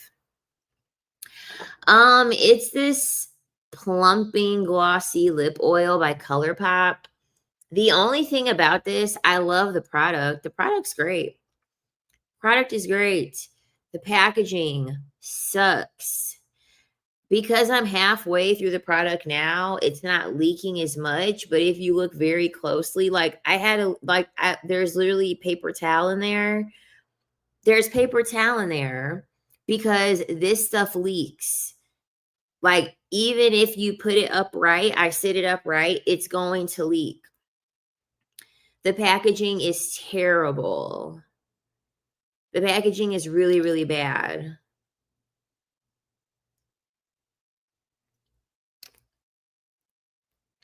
So that's why I wouldn't recommend getting it. I mean, it's not friendly to store in your purse.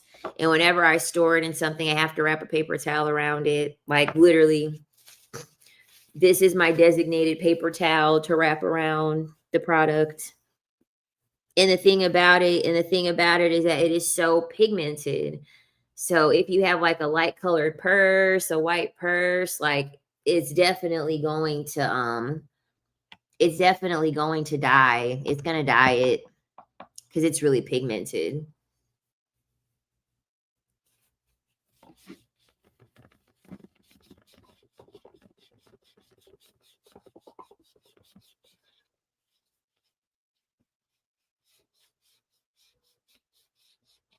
Yeah, it's nothing but exploiting. It's nothing but exploiting. This is why I'm at the point where I'm like, ugh, just go be lazy, y'all. Go get your money, and once you get your money, just be lazy. Only help those helping themselves at this point. Yeah, and it sucks because it's a really good product. Oh, the silver eyeshadow. You mean like I think it's probably from this palette, this cool toned palette.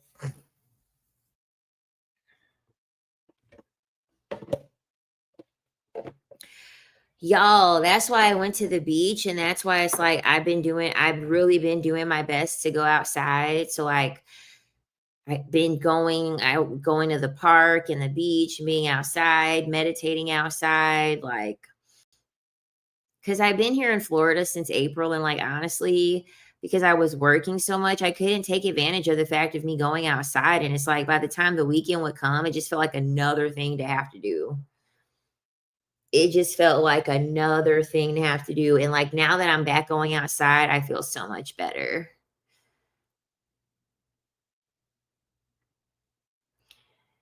I feel so much better. Like it felt so good to be out in the sun over the weekend. I was like, yes, give me all the sun rays. Give me all the sunshine. And I'm loving my tan. Like my tan looks really, really good. Like this color, this color, I'm like, yes, I'm not Michael Jackson hee hee anymore. But that's also why I'm not wearing any makeup because number one, I don't want to wear any makeup because I like my tan, but I don't even have any makeup dark enough. Like even my wig, like even my lace is a little bit lighter because none of my makeup is dark enough because I don't ever stay outside that long enough to. And they say black people, we need to be outside even longer. Did y'all know that? Did y'all know that as black people, we're actually supposed to be outside even longer? Hold on. It's like a lot of hours. Like it's a lot of time we're supposed to be outside. Hold on.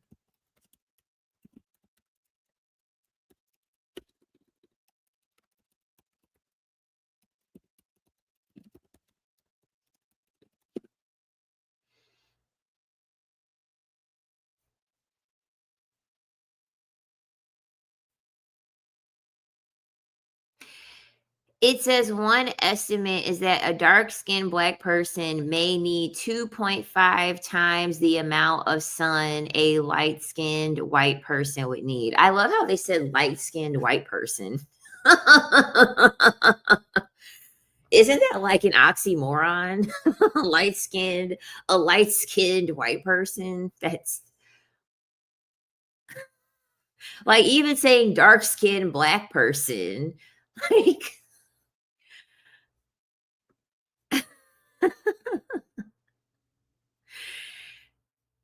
it says dark-skinned individuals need 6 to 10-fold greater duration of sunlight, and you can actually look this up. This is actually on the National Library of Medicine. This is on the National Library of Medicine, and this is what they're saying, that we need up to 10 times more sun exposure than our Caucasian people. Somebody asked year 7 what ethnicity she was earlier on TikTok live stream, and she said Caucasian.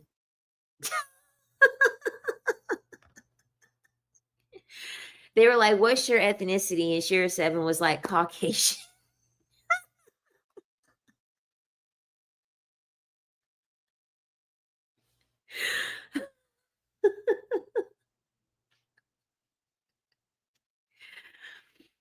It was pretty funny. It was pretty funny.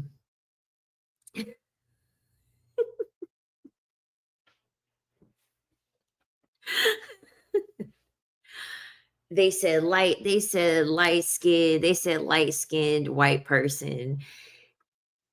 They said light skinned white person. But yeah. But it was a lot of hours. I'm not finding the study that I want to find that it was a lot of hours that black people need to be out in the sun. It was a lot. Aw, thank you. I appreciate you. Yeah, she's tired of dumb questions. Like she said I sunburned so easily. They're talking about me. Okay, so believe it or not, y'all, when I got back home from the beach, I was sunburnt. Hold on, let me get my phone. I took a picture. I was sunburnt.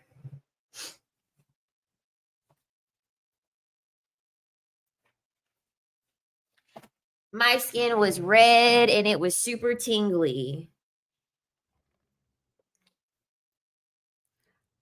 Hold on, I took a picture. Look at this. Let me make sure I have this up all the way. I was so red. Look at how red I was. It finally calmed down. It finally had calmed down, but I ended up getting sunburned from the sun. I was red as hell. In that shower, it wasn't excruciating because obviously I'm not fair skinned enough for it to really hurt. But the shower after I had came back from the damn beach, I had used some aloe vera and I put some coconut oil on and I was fine. It took like 24 hours for my skin to like go back to normal and to heal. But yeah, I ended up getting sunburnt.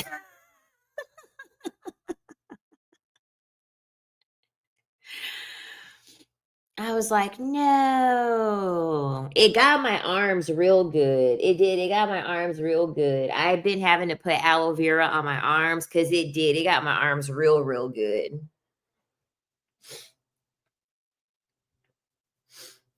Because my arms are a little bit it's a lot better, but my arms were real flaky.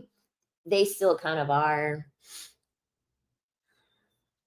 And my grandma is so fair skinned. She definitely gets sunburnt.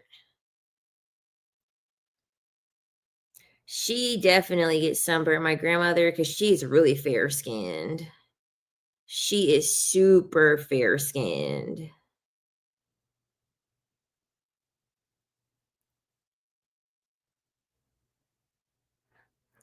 She said, "Chow, I'm back." I'm probably I'm gonna stay on here for like 15 more minutes and then I'm gonna get off of here.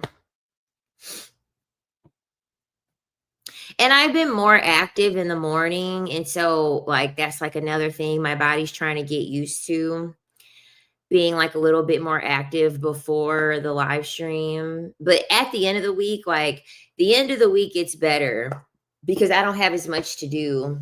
I don't have as much to do before the live streams.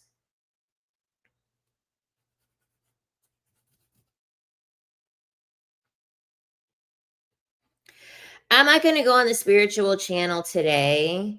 Um, I'll probably go on the spiritual channel tomorrow. Actually, I will go on the spiritual channel tomorrow because tomorrow's a rest day for me.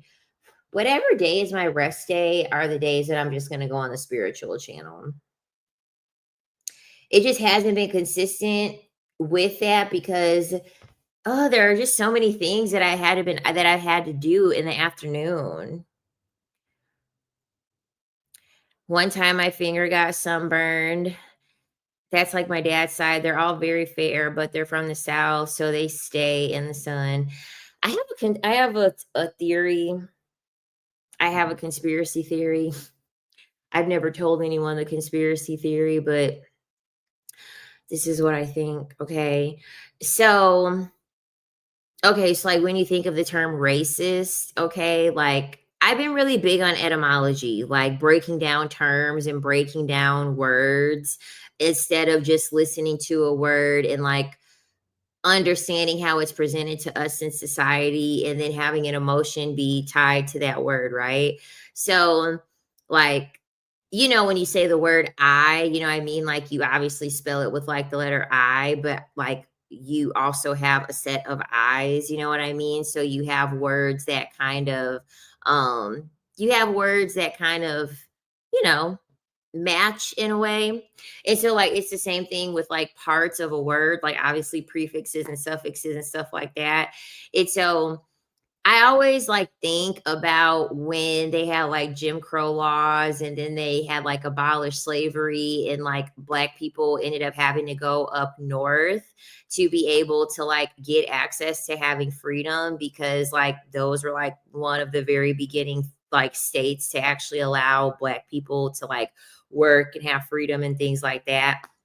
And a part of me also kind of feels like that was by design because I always think of like a ray of light, you know what I mean? And they have the term racist and then I think of rays of light and then I'm like when you think of the countries or you think of the states that like heavily kind of practice like racism, it's usually in southern states. Like it's usually in the warmest states, but those are the states that we're supposed to be in. We're actually supposed to be in the sunlight. Hence why I just told you guys that like studies have shown that black people need more vitamin D exposure as opposed to other races because we're actually the ones that need to be in the fucking sun. That's why like a lot of our ancestry comes from Africa, like the fucking one of the hottest countries that you could ever go to, one of the hottest continents that you could ever go to. And I feel like they kind of did that on purpose because I don't know about y'all, but like I'm not the happiest person when I don't have any sun. And it's just like, I don't know, I feel like it was by design. Call me crazy, but I kind of feel like it was like kind of by design that they would want us to be in climates that are colder in order for us to get our freedom because sun is like a superpower for black people. I believe it's a superpower for black people. But maybe I'll just save it for the spiritual channel. Our hair and skin are best suited for hot weather.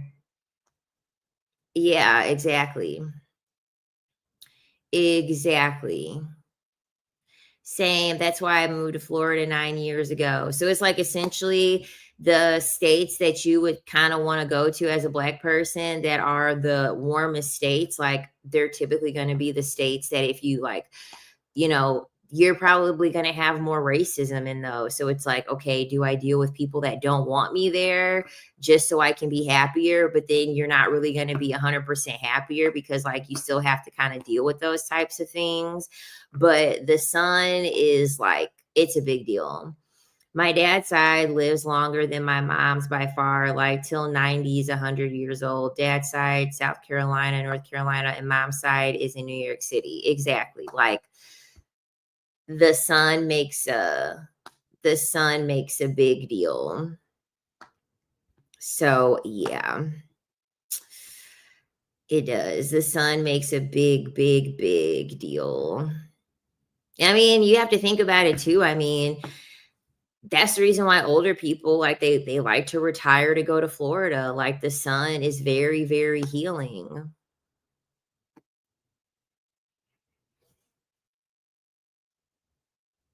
But you also get land where you don't have to see your neighbors. True, you can definitely be a lot more isolated.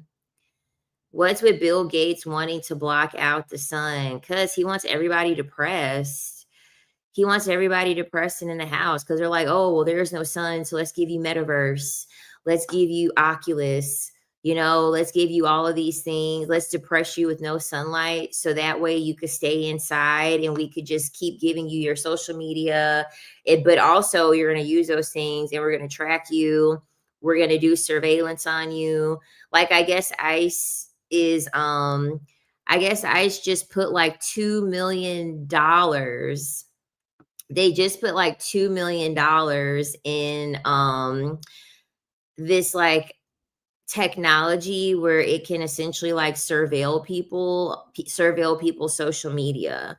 So like if you have anything to say about like the detaining process and things like that, like they're dumping a ton of money into like being able to surveil people.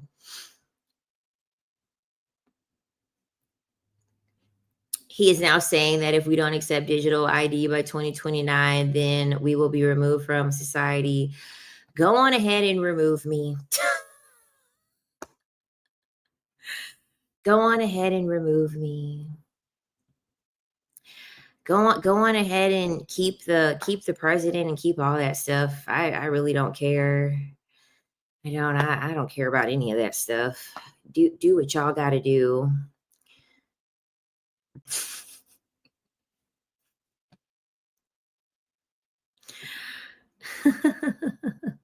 Right. I'm like, child, I don't want to be here anyway.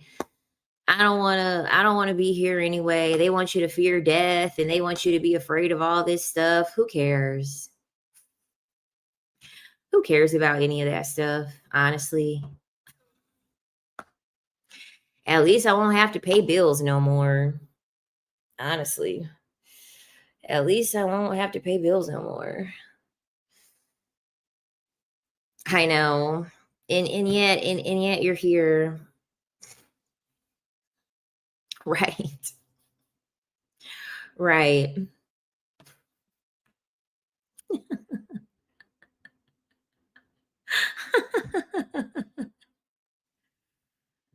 Dang, look at y'all. We got the Dusties finally joining us. They just got off of work. They just got off of work. I guess they checked their dating apps and realized that they got no matches. So they're over here.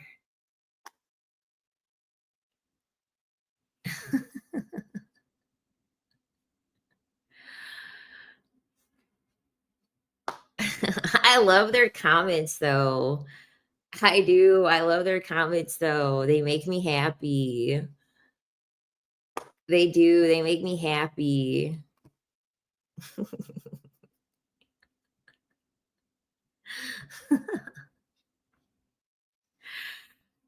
Right. Don't lie. You thought that was funny and thank you. You're so welcome.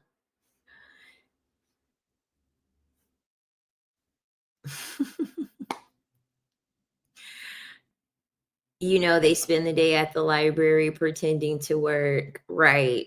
Chilling at the water cooler. Chilling at the water cooler.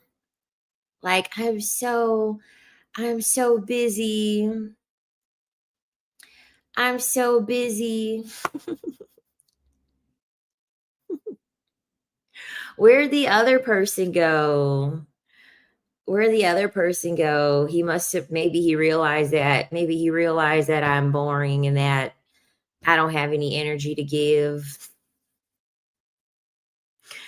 Like, I don't care about any of that stuff. Like, I legit don't care about any of that stuff. It doesn't make a difference to me. He went swimming, you wouldn't understand. Of course not. I'm not about to. Well, actually, I did go swimming. Actually did go swimming this weekend, but yeah, I guess I wouldn't understand. Yes, at the pool. Oh my God, you're back. Oh, this is what gets me so excited because then I can practice my witchcraft. So usually what I like to do is I like to harness the energy. I like to harness the energy of all the men in the comments. And so I like to keep all my witch stuff with me. That way we can work on them because it actually works very, very well. It actually works very, very well. And yeah, it's like a really good way to like siphon energy from them, especially that way I can make more money. So hold on, let's get our candle lit. Let's get our candle lit. Oh, and then of course,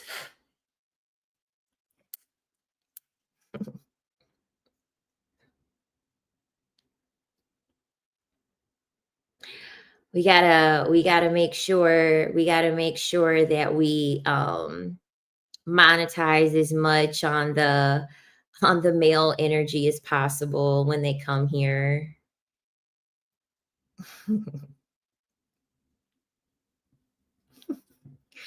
we got to make sure we got to make sure that we, get siphon the energy that they bring to us. We got to make sure that we siphon that energy. Yes, you have to. That's what men are here for. That's what men are here for. They're here to have their energy be drained. That's like their whole purpose of existing.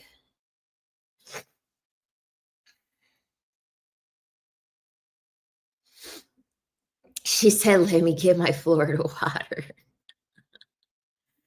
She said, "Let me get my Florida water."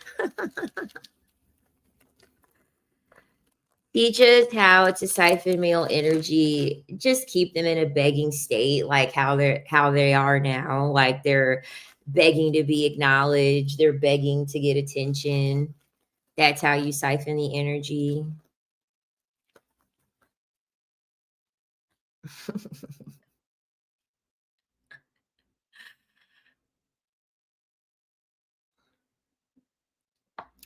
Gotta get some dragon's blood in there. Gotta get some dragon's blood in there.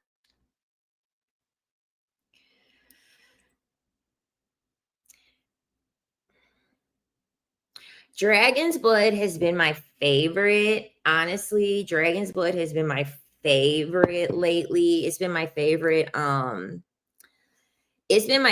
to work with lately. First of all, I love the smell. First of all, I love the smell of dragon's blood. It's like I feel like it's also very perfect for fall. I feel like it's very, very perfect for fall. The smell, it's like very cinnamony, like very autumny. You know what I'm saying? Um,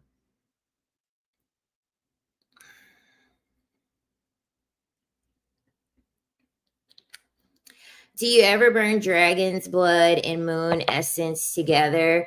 No, but you want to know what I do?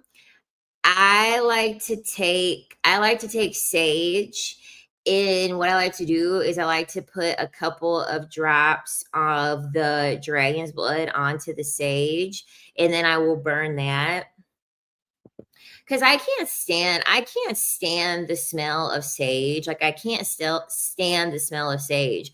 So sometimes I will just have like either a little piece of sage and I'll just add whatever thing I want to it, and you could burn it that way. You can also burn it that way.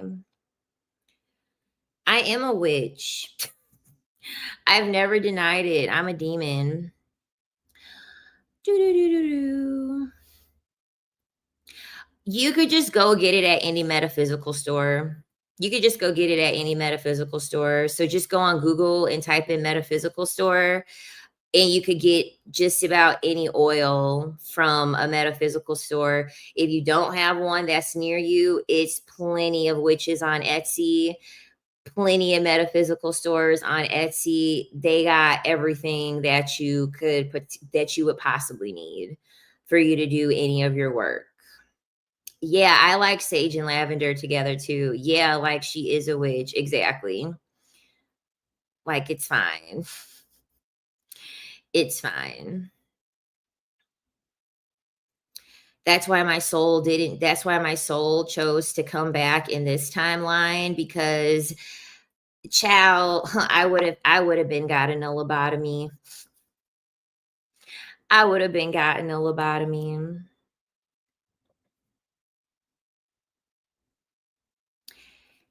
I've heard of Gnostic Christianity where the real God is a woman named Sophia. Yeah, I've heard of Gnostic Christianity. I see people demonize TikTok. I see people on TikTok demonize Shira Seven being a witch. Yeah, and it's just like, well, well, you want to know what? I don't. That's the reason why I don't. I will use sage. I don't use it as often. And this is also why when I do use sage, I go on ahead and I just use like some type of like oil or something. Because I too also believe that the sage is not real. I don't think the sage is real. I don't. This is why for me also, like look at how short she is. She's so short. A real one, not the ones just playing up aesthetics. Those are the fake witches. Yeah.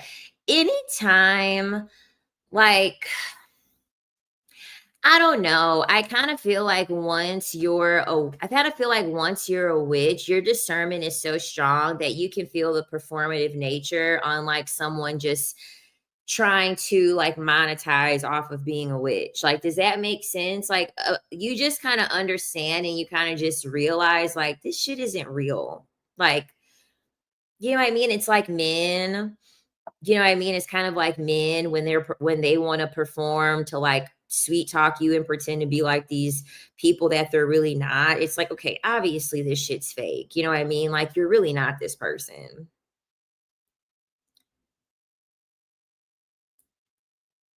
Yeah, you just know. You could just tell. And the thing about it is that Shira 7 is highly successful. Like, most witches tend to be pretty successful. I myself am successful. And my dad was a Freemason. Like, my dad was a Freemason.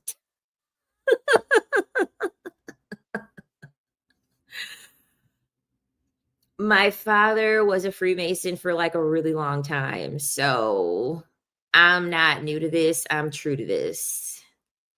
It's in my blood of like to like all of the occult things and the hidden things and anything mystical and anything like that. Yeah. And yeah, get back into practice.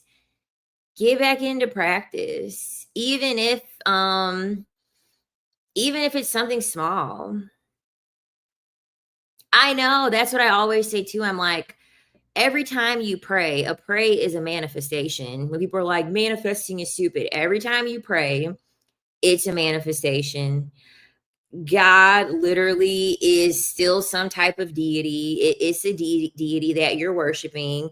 You give money as an offering when you pay tithes. Like, you go to an altar when you get married, just like the altar that people have when like they're doing all of their witchy stuff. It's literally the same thing. Quite literally the same thing. And you want to know what? It's really interesting that you say that. So, this is what I think. This is what I think because as I started talking to like more and more people, I started realizing that men were the ones doing the ayahuasca. They were the ones doing the ayahuasca. And you want to know what's very, very interesting? These men doing the ayahuasca and all that stuff, they're not enlightened at all. They're not enlightened at all. And then when I would hear and like watch things about women like going to these things, a lot of the time, like especially if there's like a male leader, like they end up like essaying the women. They end up like essaying the women during these like retreats and stuff, which is why I'm like, I just am not going to do anything because I kind of feel as though they use it as a way to exploit women. Like I remember Oprah would like have women on her show that like had some type of trauma, and then she would refer them to this like shaman man to like, get like spiritual healing from their trauma. And then the man was like essaying the women that like she sent them off to. So I feel as though it's just another sector that men have found to exploit women. I do. I feel as though like I don't even trust a man that's into spirituality. Honestly, I don't even trust a man that's into spirituality at all. It's like, I know you're not doing anything good with that shit, which is why they don't like it when women do it because they assume, like, oh, you're probably doing something bad with it. Yeah. And so I remember like there was because this guy that told me about this website, he told me about this website and he's like, oh, you can look at the reviews and, you can look at the reviews of like all of these, like practitioners and like shamans and things like that. So I go onto the website and like, I look at reviews and like, I just started noticing, I'm like, there are so many men in the spiritual space. It's way more men in the spiritual space. And I'm like, but there's more women that practice it. It's a lot more women that practice it, but these men, they're greedy and they want to essentially just they want to exploit the fact that they're into spirituality to exploit women. So I ended up finding this one guy and I talked to him on the phone and we had like a 40-minute long conversation. And I was like, yeah, I'm just not feeling the vibe of this guy. Like, I'm just not feeling the vibe of this guy. I literally just watched a content creator. I literally just watched a content creator. I can't remember the name of her channel because it just got recommended to me today. But essentially her channel is kind of like her process of her like dismantling like patriarchal things and situations like that. And she said that she did some type of therapy with ketamine. I didn't even know that that was a thing. I didn't even know that ketamine was like therapeutic. Yep, same thing happens with yoga. Male teachers take advantage. Y'all remember that episode on Girlfriends when that happened? When Lynn had them all go to yoga because Maya found out that she had fibroids. And so Lynn was like, I don't want, like, she's like, don't get surgery and like, don't do all this crazy things. Like, you need to heal yourself from the inside out. And so Lynn had them go to yoga. Cause I'm sorry, everything that's portrayed in the media is happening in real life. Everything in the media that is portrayed in media is happening in real life. Okay. The idea has to come from somewhere. The idea has to come from some fucking where. So when Lynn had Maya, it was Lynn, Tony, and Maya that went to the yoga studio. And Maya was like, I have a weird feeling about this guy. Like, this guy's a creeper or whatever. And so Lynn was like, you're being too judgmental. Like, you need to be nice. You need to give this guy a chance. And like the yoga studio, they assumed that the guy was gay. They assumed that the guy was gay. And he like groped Maya. Like, he like groped Maya in the damn yoga practice. And then essentially, yeah, they realized like, dude, this guy isn't gay. He's using him like owning a yoga studio as a way for him to like grope women and touch women. Like,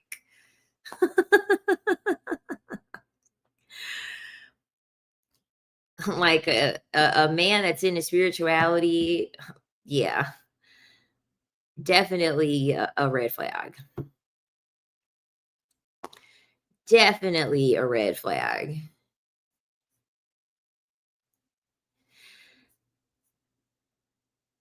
Lots of dudes play gay to be around women SMH. I know. I know. And it's like, how come they don't try this hard to be a millionaire? They will exploit a lot of different ways to be able to get access to women. And it's like, why haven't you exploited the systems? Why haven't you exploited the systems to become a millionaire? Like, what's going on? What are we doing? What are we doing? Yeah, and the woman said that she was religious. How come they don't put that kind of effort into being a good human being? Because to them, being a good human being makes them a woman. They're like, I don't want to be a good human being. That's what women do. And then get mad when women choose the bear. It's like you've made being a bad human being your whole personality as a man. So it's like, of course I choose the bear. The bear isn't like, you want to know what? I'm just going to be an awful, terrible animal to people. Like, no, no. If the bear takes me out, it's just simply because the bear saw me as like a threat. I'm not going to be on here much longer. But believe it or not, the Dusties actually gave me energy. I'm not going to lie. The Dusties chiming in, they actually gave me energy.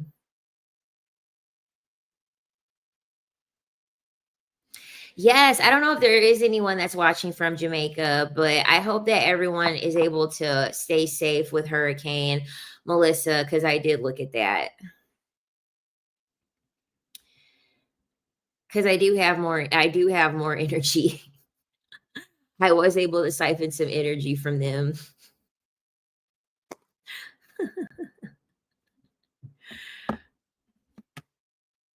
You see, they left after they realized that they weren't. You see that they left after they realized that I wasn't going to respond to them.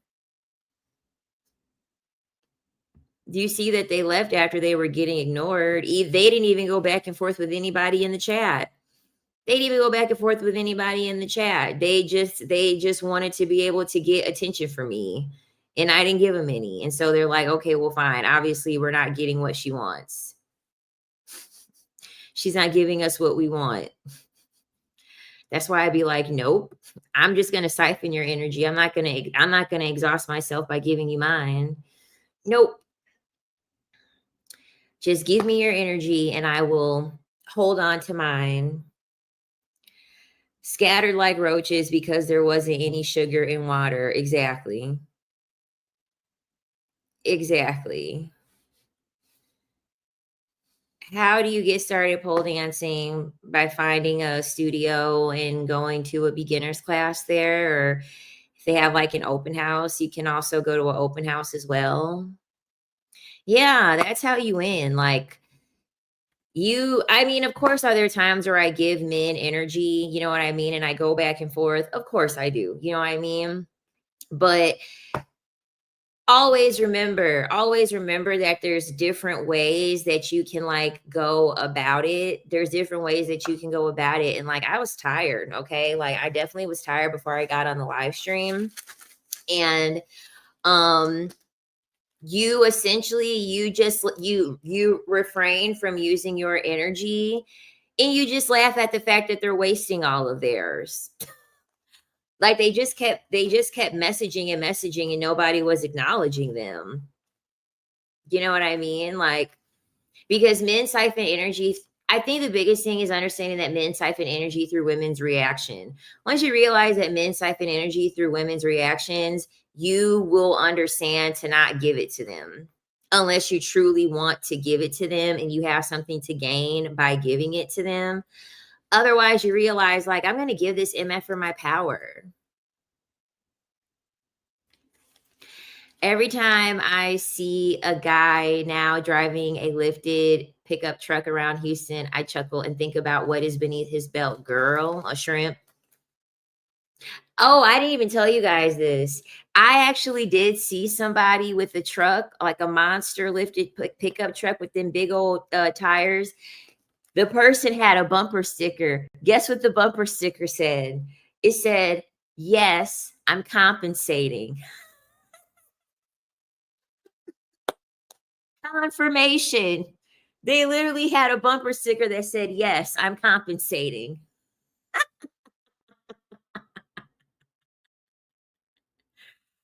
I haven't talked to him since. No. I haven't talked to him. I told my mom that I did that. I told my mom that I did that, and she was like, "That's mean. Why would you do that?" She was like, "That's mean." I'm like, "Girl, don't nobody know who that man is."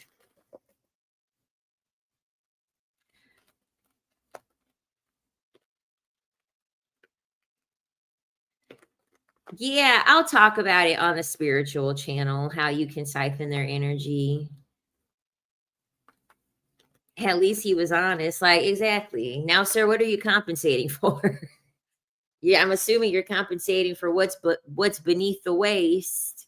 I would assume you're compensating for what's beneath the waist.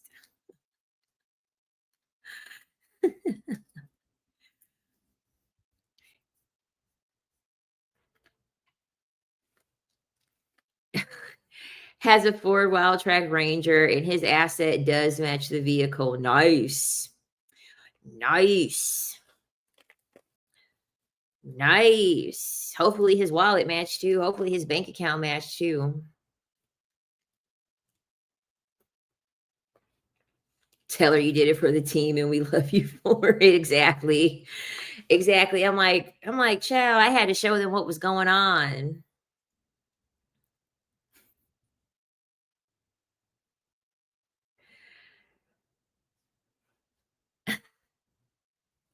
And my thing about it is that like I'm 5'1". I'm not dealing with no man that's driving a goddamn monster truck. I'm not dealing with a man that's driving a goddamn monster truck. No. I'm not gonna sit here and jump off of a cliff every time to get out of somebody's goddamn car. That's insane.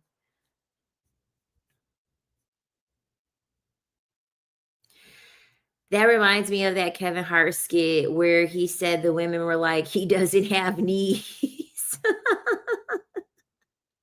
That's funny. That is funny. I can't stand them. I don't like pickup trucks to begin with. I hate pickup trucks. I mean, unless it's for work. Like if you're a man and you work in construction or you fix houses and stuff like that, like My father has a pickup truck. He has 2 pickup trucks, and he does have, like, just a regular vehicle. But obviously that's because, like, he does help work on houses and he does, like, get the stuff and put in his pickup truck. I understand that, but to have a pickup truck, just to have a pickup truck, and you're not doing any labor where you need to store, like, appliances and tools and, materials in your pickup truck, it's just kind of like, "Okay. Okay, sir. What's going on?" And you came at the tail end, girl, because 'cause I'm about to get off of here in, like, a couple minutes, but I'm happy that you came.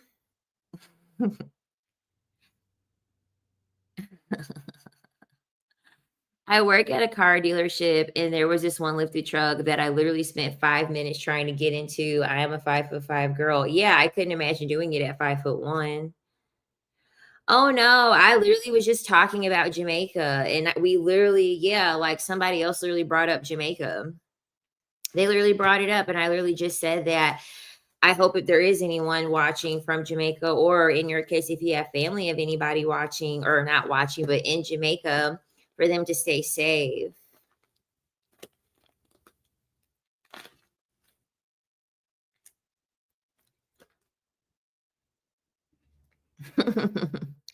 Always jumping to my death and then big cars, LMAO. Exactly.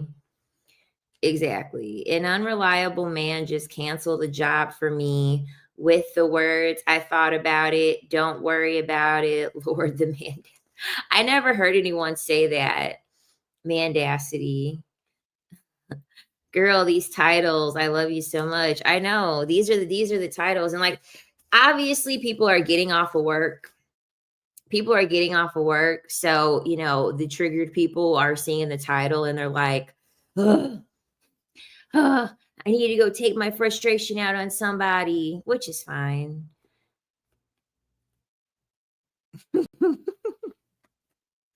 Which is fine. I don't care.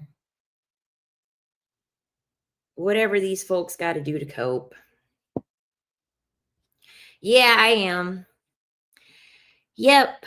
I'm going to keep my promise, and we'll talk about the houses. Talk about the houses. Astrological houses. That title gives men a lot of credit, though, in all fairness. It does.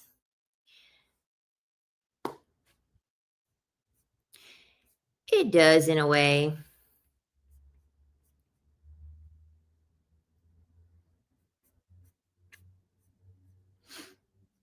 Getting off a work or job was right. They just woke up like an hour ago. They just woke up an hour ago.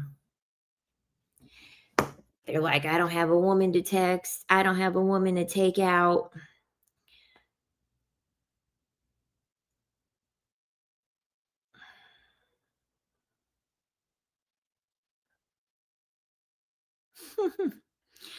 All right, y'all, I'm about to get off of here. I'm gonna get off of here. Don't forget to like and subscribe and all that good stuff. And I will talk to y'all later. Bye.